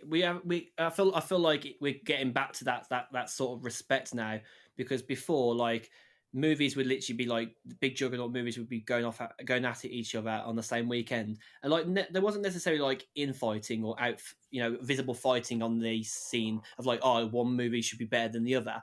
I feel like social media has actually been a very um beautiful place because of these two films together. And like one movie is literally about something that's completely real that's happened in the past, and it's a cinematic like golden moment of showing it how it happened. Like, yeah, it's not the best thing that's happened in history. It's not something that's good that's happened in history. Something that's really bad that's happened in history. But the way that they've gone about doing it hasn't like completely ruined the scene of the Barbie movie coming out in the same instance. It's like one's about a real kind of like look at me, I'm like shocked moment about like identity and stuff. And you could say the link there is that Cillian Murphy's character later on in the film completely has this identity shake because of the impact that the atomic bomb has had after it went off. And he's like, there's no way you can be using this. And he's doing everything to stop it being used. And the problem is he keeps on getting pushed back, doesn't he? I mean, it's like the whole thing with Oppenheimer is just you realize that okay, if we're going to be reviewing started with Oppenheimer, we'll start from there. It's like even at the very beginning, like he's somebody who is caused with such anxiety about seeing things from his perspective about atoms and everything else, and but he's just excited about as anyone about exploring all these things uh, that were technically impossible until somebody figured it out. And where do you and then you talk about splitting atoms, and you go, what, splitting atoms? And you go, okay. And then you get tasked about making a bomb against the Nazis, and then they test this thing and they succeed, and then they basically take this thing that he developed for a number of years into something that he kind of wished he didn't do in the first place. And it's like almost like a cautionary tale where it's like you feel like it's no matter how much you create something for the greater good, it's always going to be used for the greater evil. And it's just it's such a horrifying thing, by especially the ending bit that really sticks with me in terms of the score and how it's edited and Honestly, like visualized. it's one of them really shocking moments again of like in the film cinema, and obviously consequently the movie that I think of before this one that really hit me hard was Interstellar, which is another Christopher Nolan movie, which Mm. illustrates the fact that he knows how to thread together that impact, that shock factor, the realism in what he's doing, that is the pinnacle of cinema. I mean, especially with considering this is based on a real person, that Mm, he legit said that he was just like, I wanted to create this thing, and and I'm proud of it, but at the mm, same time, it's like, as soon as I created something, that something was taken away from me out of my hands, and then it mm. was used for killing thousands of innocent people. Because obviously we knew that that was created as like a sort of like a political point, even though he never necessarily wanted it to be a political point. It was used as a political point to say we have this, we can use this. But then they went like, ahead and did yeah, it. it's like basically saying to Germany, like, don't fuck with us, like we've made this thing. I And do obviously, like the change of is it I can't remember if it is it it's not Robert's line that's changed, is it? Is it Killian's line that changed? Well, no, who's the president in the film? I forget the name of the actor. true, it was Gary Oldman. They changed with his line saying that they didn't drop it on Nagasaki because he went there for a honeymoon, right? Oh no, it wasn't. Not So it wasn't. Nagasaki. No, it wasn't Gary Oldman. It was one of the. I don't know who the actor is, but and it wasn't the president. It was Wasn't just the president? somebody. Um, it was just somebody in the room that said that. That's Yeah, right. oh, Yeah, we, it was maybe one of the advisors. oh, At the time. we're not gonna. Yeah, we're gonna take off Kyoto That's off it. the list. Kyoto, not Nagasaki. Sorry, it's Kyoto. Yeah, because I was gonna say, like, Nagasaki got bombed. So Yeah, it I did. don't know. And I think so. You could say that line change, like obviously changed from the original part, was the fact that like there was like adding a little bit more sustenance to that moment. Well, it's just a bit weird. Like, you're talking about cities to blow up, and you go, actually, don't blow up Kyoto because we went on honeymoon, and it was really nice. You're like, And what? like even though that wasn't technically part of the original storyline, like the original history line, it added something to it that didn't remove the whole feeling. I think it added the very sort of Surrealness. surreal, dark, sort of black comedy, like disturbing nature of it. Because Oppenheimer is very like obviously it's very pandemonium, it's very shock factor, it's very historic leading, it's following history very well. But the one thing it's still able to do is to like evoke like smiles at points. Like there's points that like Cillian Murphy's character as Oppenheimer, obviously he really shines through as like I was there with him. Like that's the thing with these Christopher Nolan movies that he's always trying to do is show how close you can get to the real time of any of the history stuff he's done. Like in the moments, like make you feel like you're standing next to Oppenheimer in that moment, like when he's been interrogated by those people in the room and the constantly backing and forth in of the story to there. It's perfect. Well, the very interesting thing about the script is it's written in the first person. Yeah. And you got the screenplay today, didn't you, as well? I did, and because I did hear, like, I think it was like months before the film came out, that Cillian Murphy did say that when he was reading the screenplay, it was written in the first person, because that's very like unusual for a screenplay, because it's written in the third person. Like they say, like he did this, but it was written like I thought blah blah blah. It's like more this. like a diary entry, isn't it? Because I think it added to the fact that we are talking about a real person. In the third person, just didn't really fit with the full person. Really, I mean, this is even though this is Christopher Nolan's second historical film project he's done, but this is directly based on one particular person's story from his whole story arc, like basically creating the bomb and how he regretted it and everything else. And I absolutely adore it for that, for the way it is, the film. And like I know Christopher Nolan could have done, if he really wanted to, he could have changed some things about the film that deviated from the original story, and then it would be more like based on true events as opposed to closely on events in the same way that any other historical film is. Like I can't really speak for Dunkirk as much because I haven't watched Dunkirk, but I know obviously that was trying to emulate the complete history of that moment. And like even other movies, like you've watched 1917, like the closeness to the history, like is the part that can break the immersion if it's not believable enough, right? Yeah. And it just goes to show that Christopher Nolan is like somebody who's really into attention of detail, The passion for the and details, yeah. and um yeah, and it's just the whole thing is just it just comes off as just being a very impressive piece of film.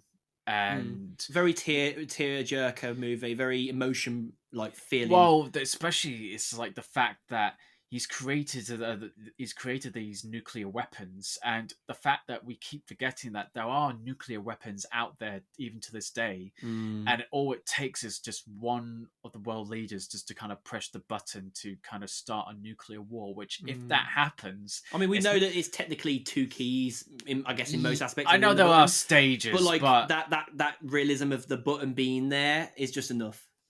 I mean, I know. Yeah, there is stages where they need to make sure that they get the final authorization and blah blah blah, but that still doesn't stop the fact that it's still out there. That it's not going to be like if there is going to be a nuclear war that does start, like if by today's weapons and technology, That's right. Yeah, we'd be fucked. Oh yeah, we'd be completely screwed. And that's what the thing that at the end that Oppenheimer is just realizing is the fact that because obviously before they did the Trinity test, the risk was, if the bomb explodes, the threat or the worry that the thing that the atoms the chain reaction will just keep going until it just burns the atmosphere and basically destroys the world, effectively destroying all living things being able to breathe. And that was a theory that was possible, not like just it's just a theory. Like it's not. No. It could have possibly happened, and it shows you that, like in the film, like the one thing that I think really helps the film a lot is that they didn't completely bore it in math. Like obviously Einstein was in the film, like he was more of a a more voice to reason kind of thing, and like we saw him obviously talk to him at the beginning, and then at the end you talked to him about like, okay, I had my moment where I was basically poked and prodded and told I was wrong until I got my claim to fame actually given to me. My story was validated. I was given the right attention. And he said, you're going to go through all this as well, which apart from the atomic bomb part, really I think really was the big point for me. The fact that they showed his massive trial and tribulation, his rise to not so much fame, his rise to success with the Trinity project, the atomic bomb, and going, yes, okay, we've got what we need. We can use this if we need to. But then the downward spiral of him denying the use of it and the way they used it and the futures for it. And he was like you could see in early shots of him just like looking at the camera with the explosions, the like almost like the fantasization of the way that the bomb looked and the way it could react if it was used. It showed you that it was like a massive build-up where he was just going to like explode like a kettle. I think it was just fantastic. And it just goes to show that it's about fucking time that Cillian Murphy decided to lead the film, because obviously we've seen him in like Peaky Blinders and he's like and everything else. I haven't actually watched him in Peaky Blinders, but I know from clips and other films he's been in and like TV shows, the way he acts and the way he's actually a treasure to have.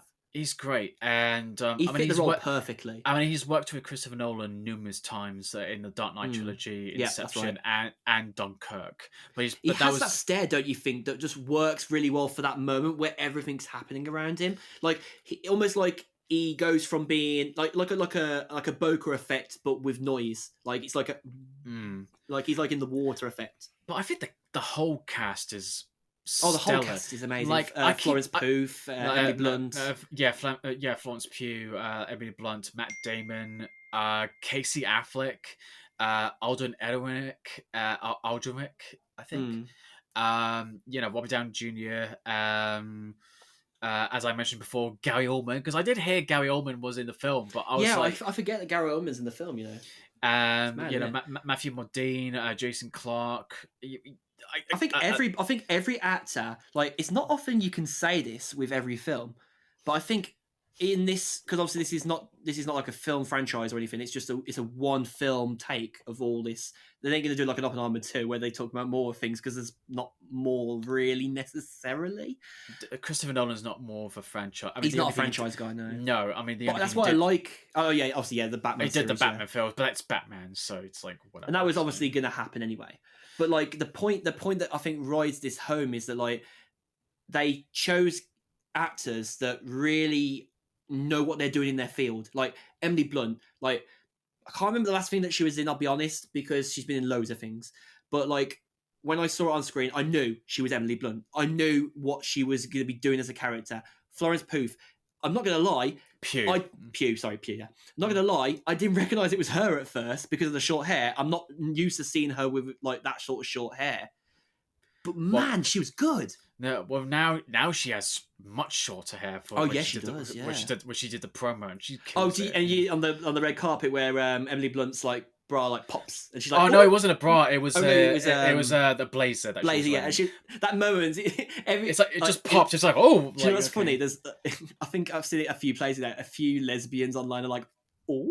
And they're like, because of the way they react to each other, and it's like, obviously it's more of a jokey moment. It's not like look at a cynical moment, like there might be lesbians. But I love that like little camaraderie. It's why I like modern media the way it is now, and that was nice. Like the moments that you can see that the two of them have both worked together really well in the film, and like in just general. And that's something that you need with actors. Like, don't get me wrong, the films are important, but if the actors already all like get on really well together. It's like with Tom Cruise, the Tom Cruise effect. Everyone who works with Tom Cruise can't speak better about him. That kind of thing. It's so with these actors. Well, as soon as you're friends with Tom Cruise, just expect getting a coconut cake for Christmas. That's it. Yeah.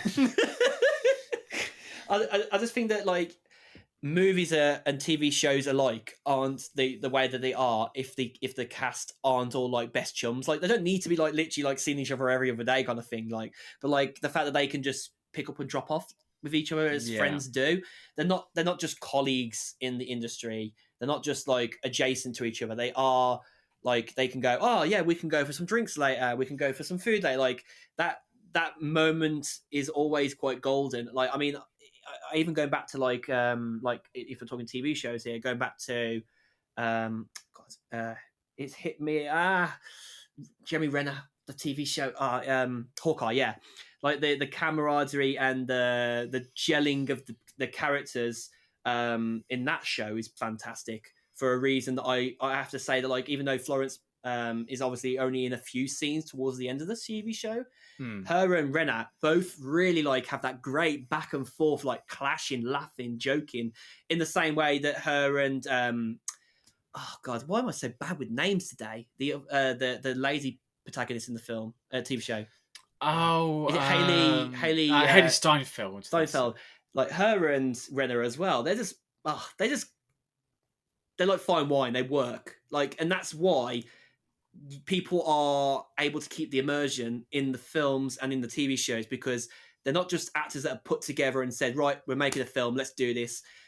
Chris knows the right people to fit in the films. Like I can't remember the full interview where the two of them were sat together, but like him and Robert Downey Jr. and Christopher Nolan together, like just, you can tell they're best chums. They're great together. They like the Radio 1 interview. That was really good to watch. With Ali Plum. I love Ali Plum. He's great at interviewing. He asks like really good questions as well. That's the thing. Like, I don't feel like interviews like that are very interesting to watch anymore. But like, they've got better over the years. Well, when it comes to like interviewing, like, so he's the one I usually go to. Yeah, and he's got that right appeal. He makes it fun and interesting. And it's like we listen to Radio 1 for music. We don't always necessarily expect it for like entertainment and stuff. So the fact that he's able to pull those off in such a great way, and also has a very good social presence online too, is golden. And just watching this film in IMAX was unbelievable. I haven't watched it in IMAX, unfortunately, because I went to see it in that local cinema again, the real cinema. But I tell you what, it didn't take away the immersion at all. It was fantastic. Oh no, like it's still a great looking film. I think most cinemas now use at least a 4K projector. Most of them do, yeah. It's like you're never far away from the full immersion. Like the speak. Remember, a lot of people still don't really realize this in films and TV, but most of what makes a film great is the sound. If the sound sounds tinny and terrible, the image can be fantastic, but the sound can just completely throw you off. So if the sound immersion is there, that's when you know you've got the right movie-going experience. And it's the reason why the cinema is special for that reason. You can have a fantastic projector at home and the sound can be like, and you're like, oh, this really doesn't... Sound adds to the moment, to the drama. Yeah, definitely. But it's just like with the cinematographer and the score by Ludwig Göransson is... Because it's not Hans Zimmer this time, as we were speaking about before. But that hasn't changed the reasoning. It's the second time they worked together after Tenet, and that's right, yeah, back to back. Because Hans Zimmer was busy doing Dune Part 1. That's right, yeah, which still has fantastic music just as well, so you know where you are. Which I'm obviously looking forward to. That's out in is it October? November. Out by a month. And the reason why it was talking about what you said about earlier, that was split into two parts because the book is dense as. That's right. Yeah, it needs it. It's big, and I think and Denis Villeneuve said that to Warner Brothers, that he said like I'd need to make it into two parts, and they apparently said Warner Brothers said don't worry about the box office takings, if it doesn't really do too well, we'll let you do. They know that they know that the book is dense, and they know it's a really good thing. Because it'd be really shitty if you just do part 1, and because it didn't do well at the box office, there's just like, no, we're not going to do part 2. Which is quite... I don't think it's quite ironic of Warner Brothers, isn't it? Like, with all their crap that they're doing with the DC side. You know, it's like... Well, it's like, they had no clue with what they wanted to do with the DC Extended Universe, so it's like, thank God we got somebody like James Gunn to... I feel like it's going to take a little while for them to kind of come back to the sort of what Marvel was having in their golden years a few years ago. But like, I feel like they can get there, and then I might feel more inclined to go to the cinema. And I just find it funny with the fact that obviously with that Christopher Nolan left Warner Brothers since the whole thing with 2021 releasing the films simultaneously onto HBO Max, now just Max. It's just funny how Warner Brothers decided to release Barbie the same day as Christopher Nolan's Oppenheimer with Universal Pictures. It's like saying you left us, like we're gonna release our film at the same time, and it's like it's both films have been box office successes. Well, that's it. Yeah, I think Barbie is just slightly better, only because obviously it's Barbie. Let's be frank. It's PG-13, while Oppenheimer is rated R, and over here it's Barbie is a 12A and Oppenheimer's a 15. Which, to be fair, like I understand why it's a 15 and not an 18, because like it's not scary. It's more like a feeling of like fearing what they're gonna do with the bomb. Well, minus the fact that there's two sex scenes. Oh yeah, of course, yeah. Of course, that warrants a 15, because at 12, like you ain't gonna let a 12-year-old watch a sex scene. Let's be frank. No, and like it's not like it's graphic in any sort of respect. It's mostly in the dark, which is probably a good thing. Well, it's mostly just Florence Pugh being topless. That's the extent of it. It's not something that everyone expects to see. Like, not to degrade her or anything. Saying that. It's actually the first for Christopher Nolan to.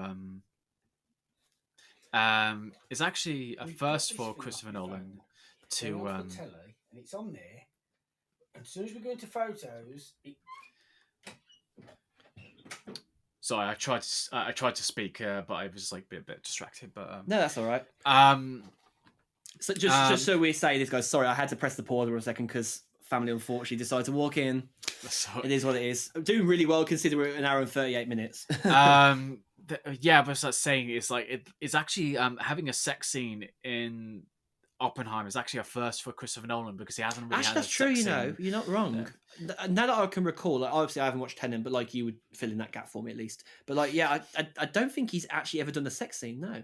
No, and At least you know what. At least you know. Like, I know the word's a bit cheesy to say. It's tasteful. It's like it's not gratuitous. it's not gratuitous, no, because it's meant to be. It's meant to be illustrated as a. Of course, he not so much he was sleeping around, but like he was a bit more reckless in his younger year. Well, he was a womanizer, like, And he was a womanizer, yeah. There's no like, yeah. If he can woo a lady into the bed, you know, over geekery stuff, well done. I mean, it's a bit like my brother mentioned it. Like, it was a bit odd that he said that famous quote that we all know from him. Is like, you know, I'm become death, a destroyer of worlds, as he was having sex. Yeah, of course he's gonna destroy her and talk about world destroying crap. Yeah, you had to go there, didn't you? Yeah, that's it. Honestly, yeah. just really, really happy with the film. No, like, it's I had no doubt in my mind that it wouldn't be a good film. Like, I felt like it had all the right points, it had all the right things that we were seeing, it had all the right actors. I mean, Cillian Murphy, obviously, without saying it, like, obviously all the other actors definitely stole the show as well, but Cillian Murphy stole the show, definitely. But then Robert Downey Jr. He's not one of the massive parts in the film, I feel like, in a sort of way, but he is, because he is webbed from start to finish. Like, you see him in the first few minutes of the film, and towards the end you see the amount of calculated stuff he's trying to do to ruin Oppenheimer. And like, I think that's what made the film that much more special towards the end, because it showed the real truth that he was sabotaging somebody that he was originally helping and part of all this, and he was trying to give him a bad name to stop him speaking publicly about what had happened. And the fact is, he just didn't agree with him that atomic bombs shouldn't be used, because they should be used. Well, I think it was just the fact that Oppenheimer was just basically saying that, you know, there needs to be regulations and restrictions on it, and, you know, Strauss was basically saying, like, no, fuck you, like, we should be able to use them whenever we can. And the fact that he didn't respect the scientist and was like, right, I'm going to just be a bureaucrat here, a politician here, and just say, fuck you, I'm going to completely ruin you and who you are and what you stand for, and make lies about you because you won't support it. But then it was like, until they revealed that, yeah, Strauss was being a piece of shit, and then a few politicians, including President JFK, that's right, yeah, basically saved his ass. So yeah, it's definitely one of my top 5 favorite Christopher Nolan films. Like, I had to really think about where I'd rank it, and it's definitely in my top 5. I think for it. Sure. I mean, obviously, we can say maybe Barbie probably as well, and other films in the last few years. But I think Oppenheimer is probably one of my favorite films of this decade so far. Okay, I'd say genuinely in the last, like, because I've watched a fair few Christopher Nolan movies. Obviously, the Dark Knight and Batman films are, like, I hold them close to my heart. Like, I can go back and watch those anytime, and I know I'm in for a good ride, and I'm not just watching them for the sake of watching them. I'm watching them because I love them. I'm not just watching them for a filler. Like, I'm there watching it with the popcorn, you know. But when it comes to movies like Oppenheimer, like, I'm going to watch it again.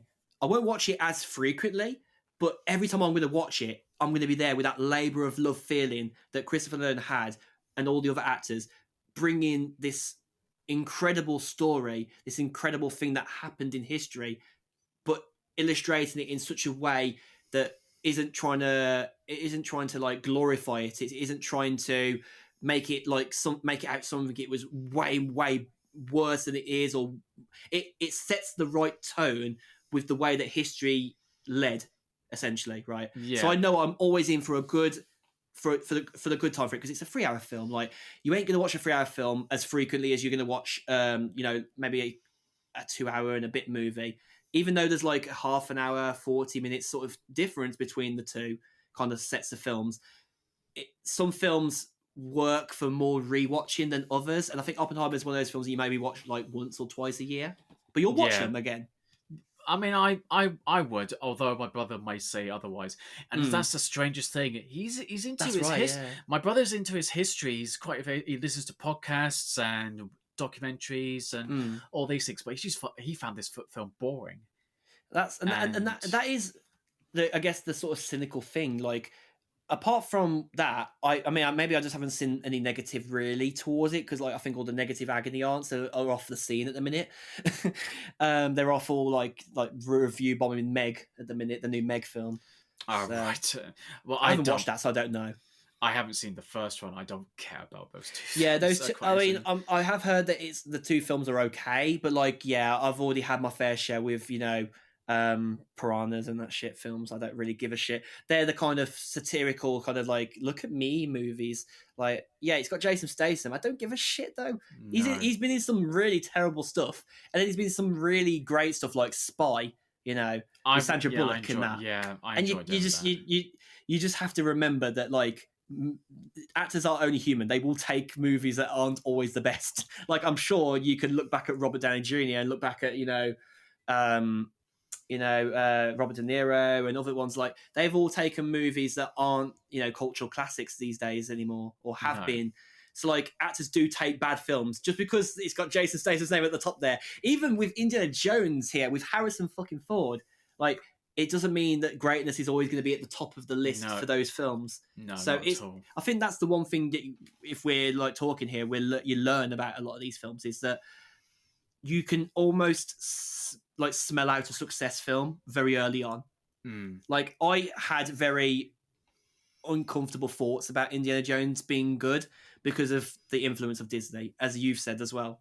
Yeah, I mean, it's just, there's a lot of expectations as well, and it's just the same with The Flash. Like, there was a whole history that it was in development hell for so long that when it finally did come out, it's like you can't help but watch it with the whole thing in the back of your mind, with the history that it led up to this moment. Exactly. And it's just, but the same with it. But the thing with the Christopher Nolan film, it's just like there's not really a history. It's like he comes up with an idea. He makes it. He writes the script. He gets the crew, and he casts his actors, and he makes the film, and then that's pretty much it. I mean, the only thing he probably kind of slightly delayed it was when Tenet was during the pandemic. That was obviously because of world factors. It wasn't because of him. No, it wasn't at all. But it's just I personally thought I just wished I could tell to Christopher Nolan, like, just delay it. Like, just don't. Yeah, Tenet had that nasty fizzle effect that like only the film goers actually went, and none of the people that were always. I was one of them. Yeah, I went to see it in IMAX, and but in the end, I just felt like if you could just wait until restrictions were a little bit relaxed, and then things weren't dangerous. It's a shame. But yeah, no, this one, if you're into your history, and if you're already a Christopher Nolan fan, and you like Cillian Murphy and everything else, like, there's a lot to like here. It's actually an absolute incredible film for the film goer and for the history buff. I mean, unless you're Owen's brother, I guess. Well, that's the thing. Like, obviously, it's understandable, because he says, like, if I want to watch something for 3 hours, I would watch it as a documentary. And I'm like, that's fair enough. And and also, there is the book that he based it on, called The American Prometheus. That's right. Yeah, it is technically based on a historical book. Yeah. So yeah, if you really want to know more about the whole history, then there's definitely the book. Check out that. Definitely check out the book, and if you've watched the film, definitely check out the screenplay.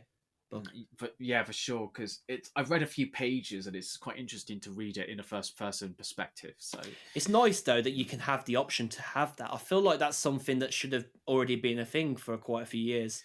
I mean, I'm sure there's other movies that have done that. There's somebody's screenplay. I actually own a few screenplays, but in like the book form that you have presented it, that's something that I don't think I've ever seen really that much. Oh, okay. Well, I'm just not akin to knowing that. No, that's because I was gonna say, I got 0 Dark 30, Juno, Inglourious Bastards, quite a few others. So I mean, I do know obviously like the Assassin's Creed games have obviously like produced books because of the series. It's like that. Those are tie-in books, but this is like screenplays that you can. So I mean, obviously, I know there's a difference there, but like, I think one of my friends I used to be friends with back years ago, like that was one of the ways that he got he actually wanted to read books because the Right. game was being written into books as well, which actually made it a more enjoyable experience. I think that's probably what they were going for, Ubisoft. Oh, a novelization of something. Yeah. Right. I do like that. I prefer it to. I'm more of an audio listener. I'm very visual in the fact that like reading text isn't always my favorite thing to do. Like I really do enjoy listening to how someone says something or does something. Like I think a voice tells a million different emotions compared to a writing. So the reason why my mom probably likes Audible like I do. Right. So, I mean, I'm actually currently listening through the Harry Potter books right now on Audible. So that's something that I'm really enjoying at the minute. Well, that'd be interesting to listen to it, and then you'll be prepared to when the TV series comes out. Well, that's soon. it, isn't it? Yeah, because the TV series is on the way soon. Like, I mean, I haven't got any expectations for it at the minute because I'll be honest, I didn't peg it down on my bingo sheet for a Harry Potter TV show. No. But then again, what isn't possible these days with redoing series, rewriting everything? It's happening across all media at the minute. If there's anything to be said for it right now, nostalgia is something that does sell, but you got to do it properly. Like vinyl came back well, CDs are still hanging around somewhat, and film photography, I mean, has come back in like such a flash.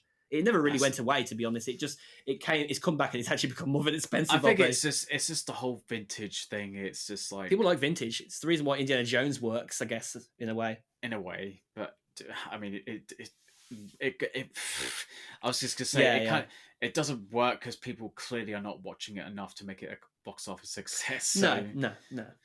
I'd say I've realised in the time here we're heading towards the 2 hour mark, but we still got time for a bit of Barbie. I'm sure. I'll do a quick bit. Like so, Barbie, I genuinely really enjoyed it. Like I had such a great time watching it, and it is surprisingly quite sincere in terms of its messaging. Like in terms of just being like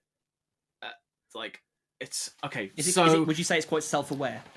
It is. Oh god, it is very self-aware, and it's the fact it's praising and being critical of the brand of Barbie, that is recognizing that the fact. I remember we were talking about it earlier with my mum, and my mum said that she refused to let my sister own any Barbie dolls because she just didn't like the fact that it was so having such like it was just the fact like connotations. The Barbie dolls that it's very different that they are now because they have all types of body types and etc.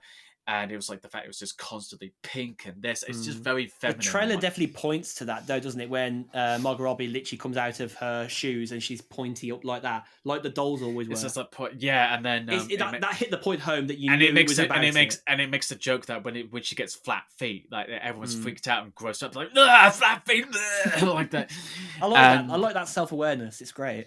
And it's got really great dialogue as well. Like it's just the fact that there's a bit where okay, this is slight spoilers, but I think just so people know, I actually haven't watched it yet, but like for me this isn't going to spoil it because I kind of already knew what the film was about. I think when I actually get to see the acting, I think that's when it'll be good. I won't say who or what the situation of the scene is. But, I appreciate that. Thanks. But there's a great line that somebody says to the Barbie character that played by Margot Robbie. She says that mothers stay still so we look back and see how far we've come. And Jesus! And that really stuck. There was funny how when that line was said, I saw in front of me in the cinema I presume it was a mother and daughter because the daughter looked to her left and she was kind of chuckling, and then I saw the mother just kind of like wiping her tears away. Oh wow! And it was, and to be honest, I was not expecting that kind of line. But then again, I thought, oh well, I mean, it's written by Greta Gerwig and her partner Noah Baumbach, which Noah Baumbach, if you don't know who he is, he's a filmmaker. Is a filmmaker that recently did the Netflix film Marriage Story with Adam Driver and Scarlett Johansson. That's right. Yeah. So they're both very well respected filmmakers, and the fact that they've done the film like this, and I'm just like and the fact that you're going to get like ultra conservatives talking about it's anti-men and feminist propaganda and this and that, and it's woke, and it's like shut up, you don't know what it means. The amount of Kens in the film though. I think that should be enough to tell you that this isn't just a girls' film. Come on. Yeah. Well, I mean, the fact is, like, I was like, well, did you not notice that the fact that they're treating Ken as an accessory? Which, let's be honest, like, we talk about Barbie, and do we talk about Ken that much? No. Not really. I mean, literally, the line that everybody knows from the trailer right now is, "Hi Barbie, hey Ken." You're like, okay, Well, yeah. well, now the tag is like, I'm Kenough. Oh yeah, And I won't say what. I won't say what about that.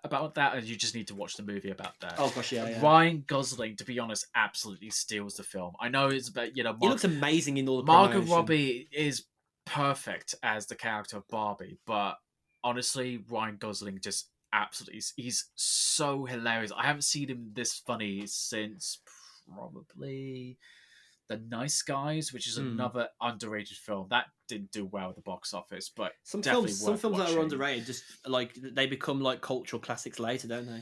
It was just the whole film with Barbie. Like, me and my friend were just like laughing a bit. I mean, the one bit that I didn't like it was featured in the second trailer. I think it was the whole bit where the Kens were like saying, "Oh, I'll beat you off. Like, I'll beat you off too." This and that. I was just like, when it happened in the film, I kind of went, "Oh Jesus, this joke." And it's like, so not all. It's funny. Like, they were very self-aware that some of the jokes were cheesy. Some jokes don't really quite land, and then some bits were a bit heavy-handed. Like, they made the guys in the real world such perverts, like in terms of just smacking Barbie's ass like out in the open. I'm like, I feel like that's very self-aware though of like how people were treated with that sort of look, right? Like very sexualist kind of stuff. Well, it's just like the fact that when these guys say like, "Oh, so anti-men," I'm like, dude, like I've heard horror stories about women out in public, so so yeah. I think, but yeah, I think I remember the first line that you said to me about the film. You said this one has no business being so good, right? No, I'm not the first person to say that, but I think that line like summed the film up for me, and like I know that sounds really bad that they did, but like obviously my thought is like, how have they not made a movie about Barbie yet? You know what I mean? Well, they made loads of like cartoony TV. Well, shows. they made so many straight to streaming or DVD films. Like was it Barbie and Rapunzel and stuff like that, right? I don't know. I feel like there's been like that many crossovers. But the fact they made the live action movie that this well made and so well done, it's just like it's testament. And it's now becoming it's become the highest grossing movie by a female filmmaker. That's right. Didn't Margot Robbie? I read it earlier actually. Margot Robbie said she was certain this film would make $1 billion. I think she says something on the lines like it's like we need to make it that it's like it's certain that you'll make $1 billion or something on those lines. I think like that when the fact that it has that sort of confidence in the film, and like as of I think this weekend it will hit $1 billion. Well, she's a producer, and she's been a producer since like for a couple of years now. I forget that Margot actually was a producer on this. So that's actually cracking. Yeah, I was just like, I know it sounds a bit bad, but I was like, the fact I knew like the type of filmmaking that Greta Gerwig is, that she's an absolute talent, and I shouldn't have expected less from this. But I didn't expect to walk away thinking like I got something out of it and then some. So I think maybe it also adds a bit of shine and testament to the fact that like the film Barbie and Oppenheimer were both being like heavily promoted at the same time, and like you kind of get that feeling that like both movies couldn't be shit. One of them couldn't be shit, or the other one couldn't be shit. They had to be both really good if they were getting that level of hype together. Like obviously I could be all wrong if in other situations, but I feel like those two films they were going to be box office juggernauts. No one was going to take that away. Well, that's the thing. Like, with Oppenheimer, like, that's the people thought it was going to risk, is that you got something that is very easily accessible to most ages, and then you got something that's quite restricted. But Oppenheimer has made $500 million worldwide, and from a $100 million budget. That's mad, isn't it? That's already a success. So, like, it's funny when someone says to me $100 million, like it doesn't sound like a lot of money anymore. Somehow. No, it's not. And in movies, no, they reckon by the end of this weekend, Barbie movie would now passed the $1 billion mark. Like, if I'm remembering it like rightly, with like a lot of films, like I know Mission Impossible was about the 100 million mark as well, I think, and I think a lot of the James Bond movies were around 250 million. Yeah, they've gone a little bit So more it does expensive. tell you that, like, because Chris has got that I like to make things real and make it real. The way he does things, like not as much CGI, if it not at all, tells you the fact that, like, you can spend loads of money on a film, but like he spent way less than maybe a James Bond film has. I think that should be something to take away here as well. That they did it on like almost 100 and something million difference, right? And they still managed to bring the realism without faking it as such, No, right? Like it's incredible. I mean, the funny story that I've heard on Twitter was apparently viewers that when they went to see Barbie, and there's a great monologue that's been happening, and and in the middle of the monologue they could hear like the sound of the Trinity test going off. That's hilarious. They're like the jarring, unbelievable feeling of just enjoying your Barbie film. You're there for it. You're like, boom! Now, that's not the sort of feeling I was expecting. It's funny, that is. I thought it was funny. So you know, that's the reasons to cherish social media, like hearing about little anecdotes of that kind of thing happening. Well, they kind of joked about it with the use of the clip from Spider-Man with Aunt May. Yeah. It's like, you know, that those who are enjoying Barbie gets, you know, disrupted by the Oppenheimer next door. So I love all the memes as well. Like, there's actually like some really good like jokey memes from Oppenheimer.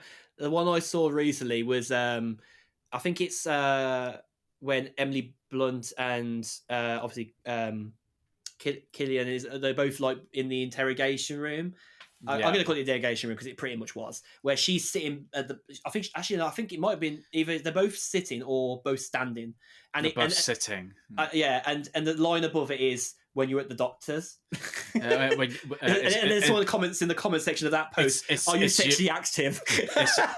It's you and your mum at the doctor's appointment. That's it, yeah. I don't know if did I share it on my story? I can't remember.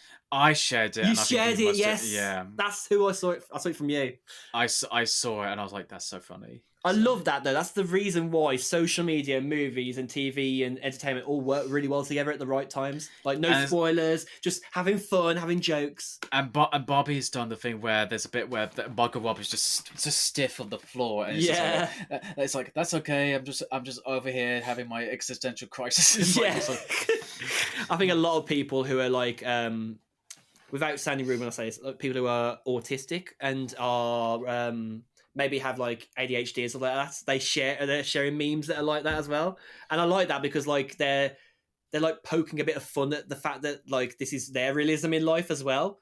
I like that because I think it's like almost like a cushioning for life itself, and the fact that media creates these moments. It's golden. Like memes are one of the best things. Like memes and GIFs are some of the best things that we've had in the last, you know, since the 21st century started. But yeah, I highly recommend it. Like, I know you still got to get people going to say, "Oh, it's woke and this all that." Yeah, just fucking ignore them. Just make a decision. Like. To go see it yourselves and whatnot. I think a lot of people are. I get this feeling a lot of people will either go and see Barbie and then see Oppenheimer later if they don't feel inclined for the 3 hours at the minute. I get that. I mean, I didn't watch Avengers Endgame in the cinema because I didn't have anyone at the time that wanted to go and see it. So I ended up watching it solo at home, which was still fine. Like, obviously, I would have preferred to see it in the cinema. But for an evening on my own, having some popcorn, having a takeaway, some drinks, it was a good blast. I enjoyed it. And, like, that's fine. But, like, even with the Barbie movie, like, maybe you don't have anyone at the time to go and watch it because you've watched another few films recently. Because there is a lot of films that have come out in this, like, 5 weeks. Yeah, they're so close together, which I think that's it's a bit of a panic. I sort of think that it's a bit of a slight mistake, even though they're doing well box office wise. We did say this, didn't we? Barbie and Oppenheimer being out at the same time. We felt like it could be an existential crisis, but we've been proven wrong. Well, that's the thing. Like they said, like, I guess you go woke, go broke. Well, you know, I guess you look like a fucking idiot saying that now. So yeah, like anybody that you just know someone like Piers Morgan was saying that. You don't even need to think. It's anti-men, and it was like saying no. It's saying that basically you got all these Kens trying to impress the women and everything, and then they try to use the patriarchy and this and that. Where it's the whole message is about saying like you need to just not, you know, be so focused on trying to, be the typical man and just find your own identity and this. It's trying to be encouraging to men. Exactly. That's how I got out of it, You could say that it's a bit of a love letter to men, then. And so, well, yeah, I guess so. Yeah.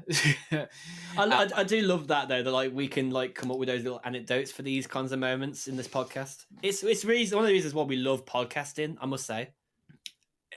I mean, I hear it and I just go like, okay, I'm going to go to the corner. I feel guilty saying that.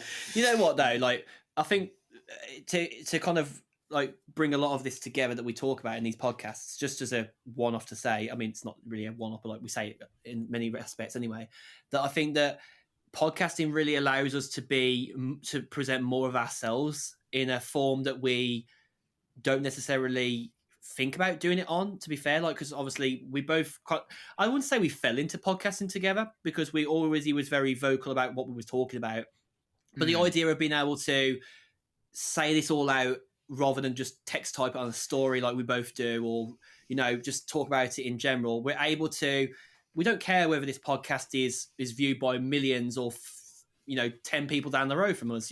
We just enjoy it because it's fun.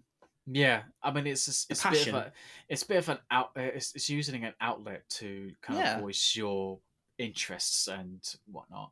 And the fact that podcasting is that much more like respected and readily available to do just makes it that much more fun to jump into. Oh, it's now like the in thing, like especially if you got like, I mean, I don't like him, but it's like Joe Rogan and all that, and they're trying to replicate it with the red curtain and everything. I don't like him, and I don't like his podcast. I respect the hustle. I mean, that's the thing. Like when I see people just trying to copy like the fact with the red curtains and having even the same Shure the Shure microphones and everything. I mean, don't get me wrong, the microphones like if you want good podcasting microphones and you've got the money, yeah, sure.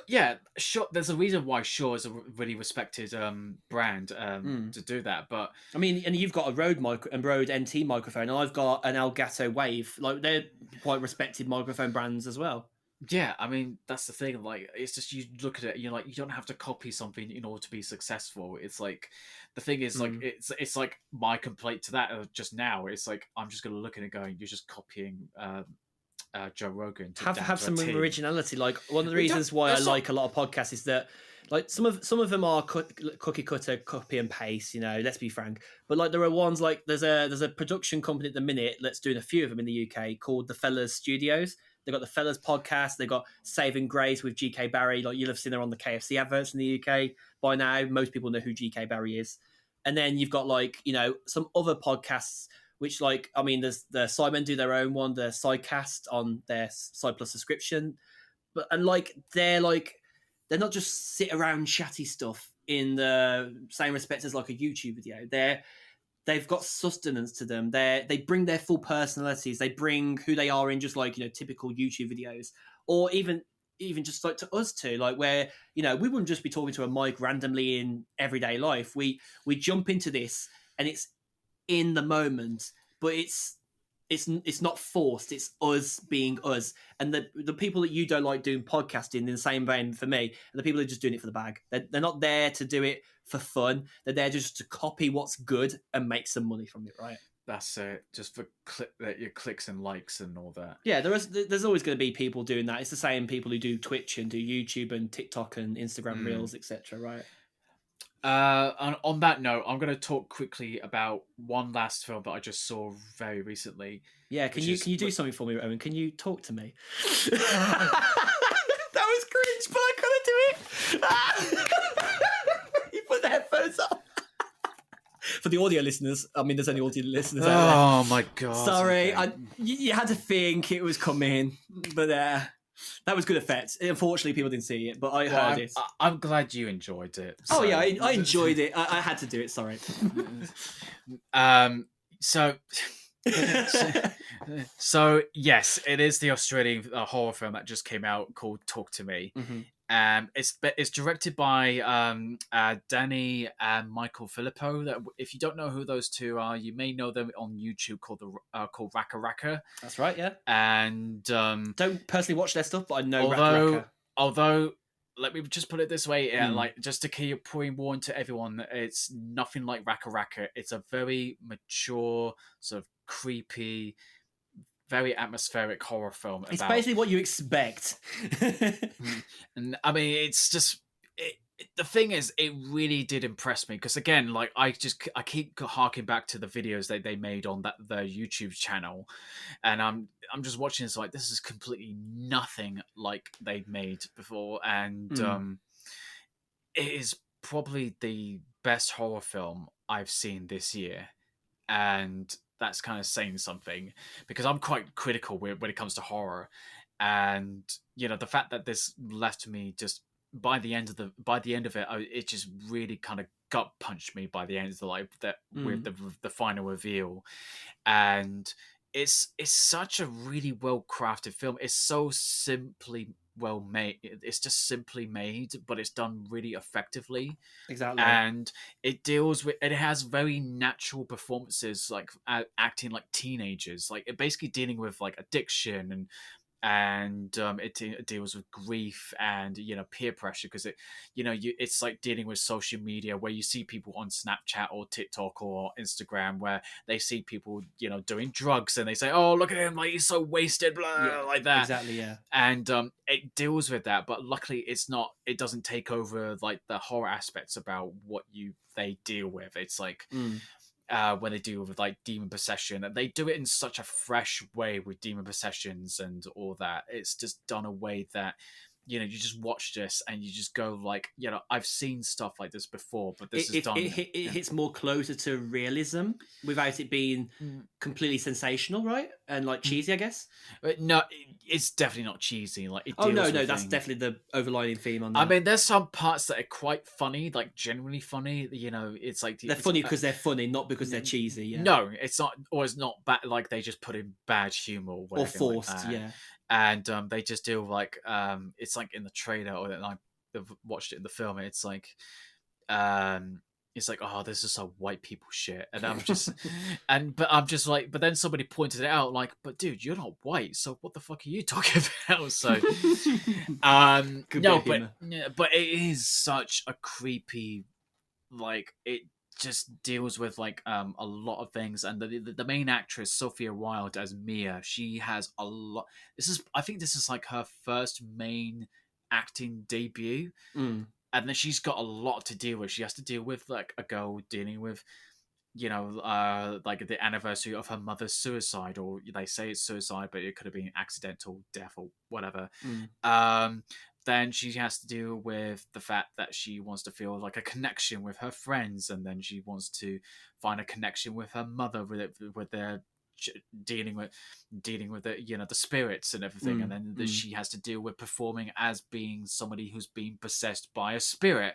Yeah. And man, she really gives a really great performance. Like it's just huge plaudits to her.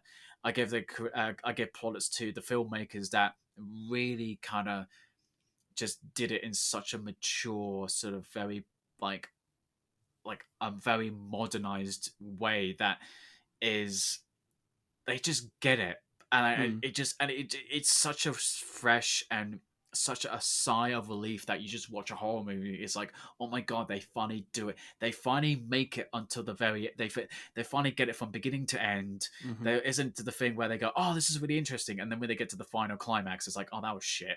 And it's like it's none of that. That's the thing that horror films tends to ruin a lot, I think. Like, there's been some really good potential horror films over the last few years, and they always end in ruining it. Well, they just do this thing like they kind of sequel bait it. It's like, oh, there's going to be another one, and it's just like, when they released the new trailer for was it Saw 10 or Saw whatever 10, it was, yeah. I'm like, I don't care. Like I'm like, after the third Saw, I was kind of done with it. Saw's one of those weird types of film series because I know people who are like, oh fucking hell, they're doing another one of those in the same respect that like they're doing another Fast and the Furious. But then there are other films people who are like, I get that people hate the fact they've done so many now, and they're not, then the quality or the way that they are just dropped at like 3. And I'm like, for me personally, I've never really been a massive fan of horror films, but the Saw films, like, they do eke me out because they are like pretty good horror, But as you said, and I agree, the further they've gone past, I even think past 3 as well. Like leave it at like some of the most grotesque scenes at that point, and then the sensationalism just opens. Well, I think the problem with this with films like Saw is like it's just too much like torture porn. Like you're just seeing people just dismember themselves, and I think the just seeing... scene in, I can't remember which one it is. It might actually even be 4 when they pull the tape out of his stomach. Is that the 4th or the 3rd one? It's in the first few minutes, and They all, and he says he's to still be alive. honest, they all blend together. Like I I can't feel like that's remember got to be which one 3 is or 4 which. because obviously, I mean, the first Saw film is still the best, obviously. Yeah, I mean that was a simple concept that didn't really need a sequel. Not Like we get the necessarily, whole, no. like we get the whole point that it's a killer who takes people that just take life for granted. You know what's funny? Do you think this is? Do you agree with this theory? I say it's a theory. This thought that films that you think deserve a sequel don't get a sequel necessarily, and ones that you don't think should do. Do you think that's sort of correct? It kind of happens, yeah. I mean, sometimes. I mean, it's like the same with the Matrix. Like it didn't really need a sequel. No, I still haven't seen it, and I still I don't think I'll ever watch it. And you know, there's I mean, I still even remember watching 2 and 3 that I was a bit disappointed, especially by the third one. And then I gave the 4th one recently a try, and I was like, no, I'm done with it. Like, so it's a shame, isn't it? Because like you can just almost smell the money making part of it. Which comes back to talk to me. I hope they don't they don't do a sequel. But good thing about A24 is they're pretty good. Like they just say, you know, this is they just do the one off and that's it. A24 have a. I was saying this to you, I think earlier. A24 have a massive they have a really good majesty, a really good calling of respect from fans of them, that they know when you come to an A24 endorsed film or published film, one that they're doing themselves, distributed, you're coming for a good film.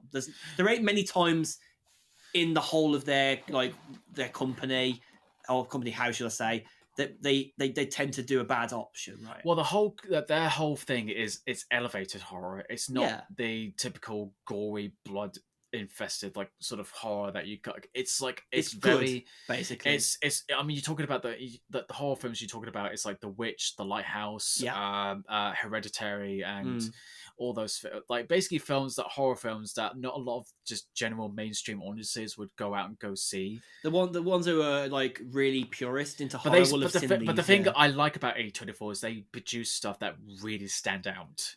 Well, that's it, isn't it? They did their biggest one recently was The Whale, right? Oh yeah, they did that, and they won Best Picture with Everything Everywhere All at Once. That's right, yeah. I still haven't seen those two films. I really do want to watch them though. I think I might end up having to watch them on my own, mind you. Both are available on Amazon Prime, and I highly recommend you watch them both. Speaking of things I'd like to watch at the minute, if something to just kind of end the show with. The new Resident Evil Dead Island has just come out. It's the newest Capcom animated series. A lot of Resident Evil fans are speaking good of it. It does have its plot holes, and it's better than Vendetta was. And obviously, there's a lot of thrown around here. The Resident Evil series being all over the place, as we've already spoke about before. But I'm actually excited to watch this one. It's on rent and DVD or Blu-ray. I think on you can buy it on streaming as well. So I don't know. I'm going to give that a try, and I'll maybe review it next episode. I don't know. I think I did watch maybe 1 or 2 of these CG movies they did previously, and I just thought I'll be honest. I think they're not meant to be fantastic. They're people. That they're like a move, straight to DVD kind of film. They're not really meant for the cinemas. Oh, I get that, but the thing is, a different vibe. To me, it's if I'm gonna be enjoying this sort of B movie, sort of zombie. I might as well just play the game. Did you watch the Netflix one, Infinite Darkness? Was it Infinite Darkness? No. Again, I still only seen I've seen the one with the plane, the one with the controlling the liquors, and then they go to Russia or somewhere. That's it. Yeah, when the states have all broken up again. And then I was just like, you know what, I'm done. To be fair, I didn't really like the second one. I liked the plane one. The plane one was good because that like felt a bit more realistic, even though it was a cartoon, obviously. But yeah, I guess like they do follow a lot of the artistic styles And of I the video think- games, which helps a bit.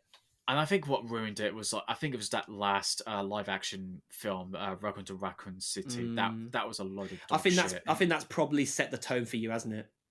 I think it's just that kind of ruined it. So I'm like, if I'm gonna enjoy something, I might as well just play the games, which I did enjoy playing Resident Evil 4 remake. So Yeah, honestly, like I'm halfway through it still. I just haven't found the time to pick up the console again. But like, I mean, I watched Jacksepticeye play through it. That was really good fun to watch it. Jacksepticeye was really good fun to watch it with. Him and PewDiePie tend to do really good long let's plays that are really good fun to watch. who's is that the Irish Jacksepticeye? Yeah, he's the Irish guy. Top of the morning. That's it. Oh yeah, I do watch his stuff because he did one where he did a VR of Titanic. That's right. Yeah. And that was, to be honest, that would have freaked me out a little bit. Like, yeah, that's definitely one for the history. But books, he isn't did it? play a VR game that I actually played him. So I'm glad to. I think he or PewDiePie did Resident Evil 4 VR as well. He did the Spacewalk, the BBC Spacewalk. Oh yes. One, and I'm glad to say that I wasn't as bad as he was. But when it came to the part where he like when the space debris hits your space station, you start spinning around. Oh yeah, I had to pause it for a second. I was like, oh god. Yeah, it makes you a bit too queasy all at once. It was a bit crazy, and my anxiety got, because the thing is, like, just imagining yourself just being blown out to space like that. Stuff like that is like a very self-aware moment, which can really nauseate people.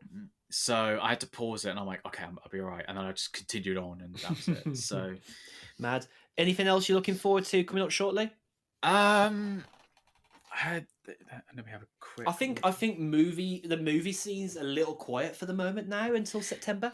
I think it is a bit. I mean, I think a lot of TV shows. No, I've got ticket. I did get pre-ordered a ticket to see the new Teenage Mutant Ninja Turtles. Teenage Mutant Turtles just come out, yeah. Because I heard that it's actually pretty good. So yeah, I think I saw a screen reel or screen frill on Instagram earlier showing like some of the ratings of the films from Rotten Tomatoes. And it's actually got good reviews. Like, it's probably the best reviewed Teenage Mutant Ninja Turtles film in a long time. That's saying something. Like, from somebody who doesn't tend to watch those kinds of films, I mean, even that shocked me a little bit. I mean, I'm not a massive fan of the franchise, but even so, I do appreciate it, and I still enjoy it when it is good. Because the thing is, it was a developing cartoon at the time when we were growing up, wasn't it? Both our eras. Well, it was a graphic novel at first, yeah, and then obviously what everyone knows from the 80s cartoon TV show, which you used to like wake up on CITV in the UK. Oh yeah, that's how you knew. Like you knew it was one of those high octane cartoons that would only ever come from like, it wouldn't come from the BBC. It wouldn't have come from obviously from ITV in the UK. No, it came from a big studio house.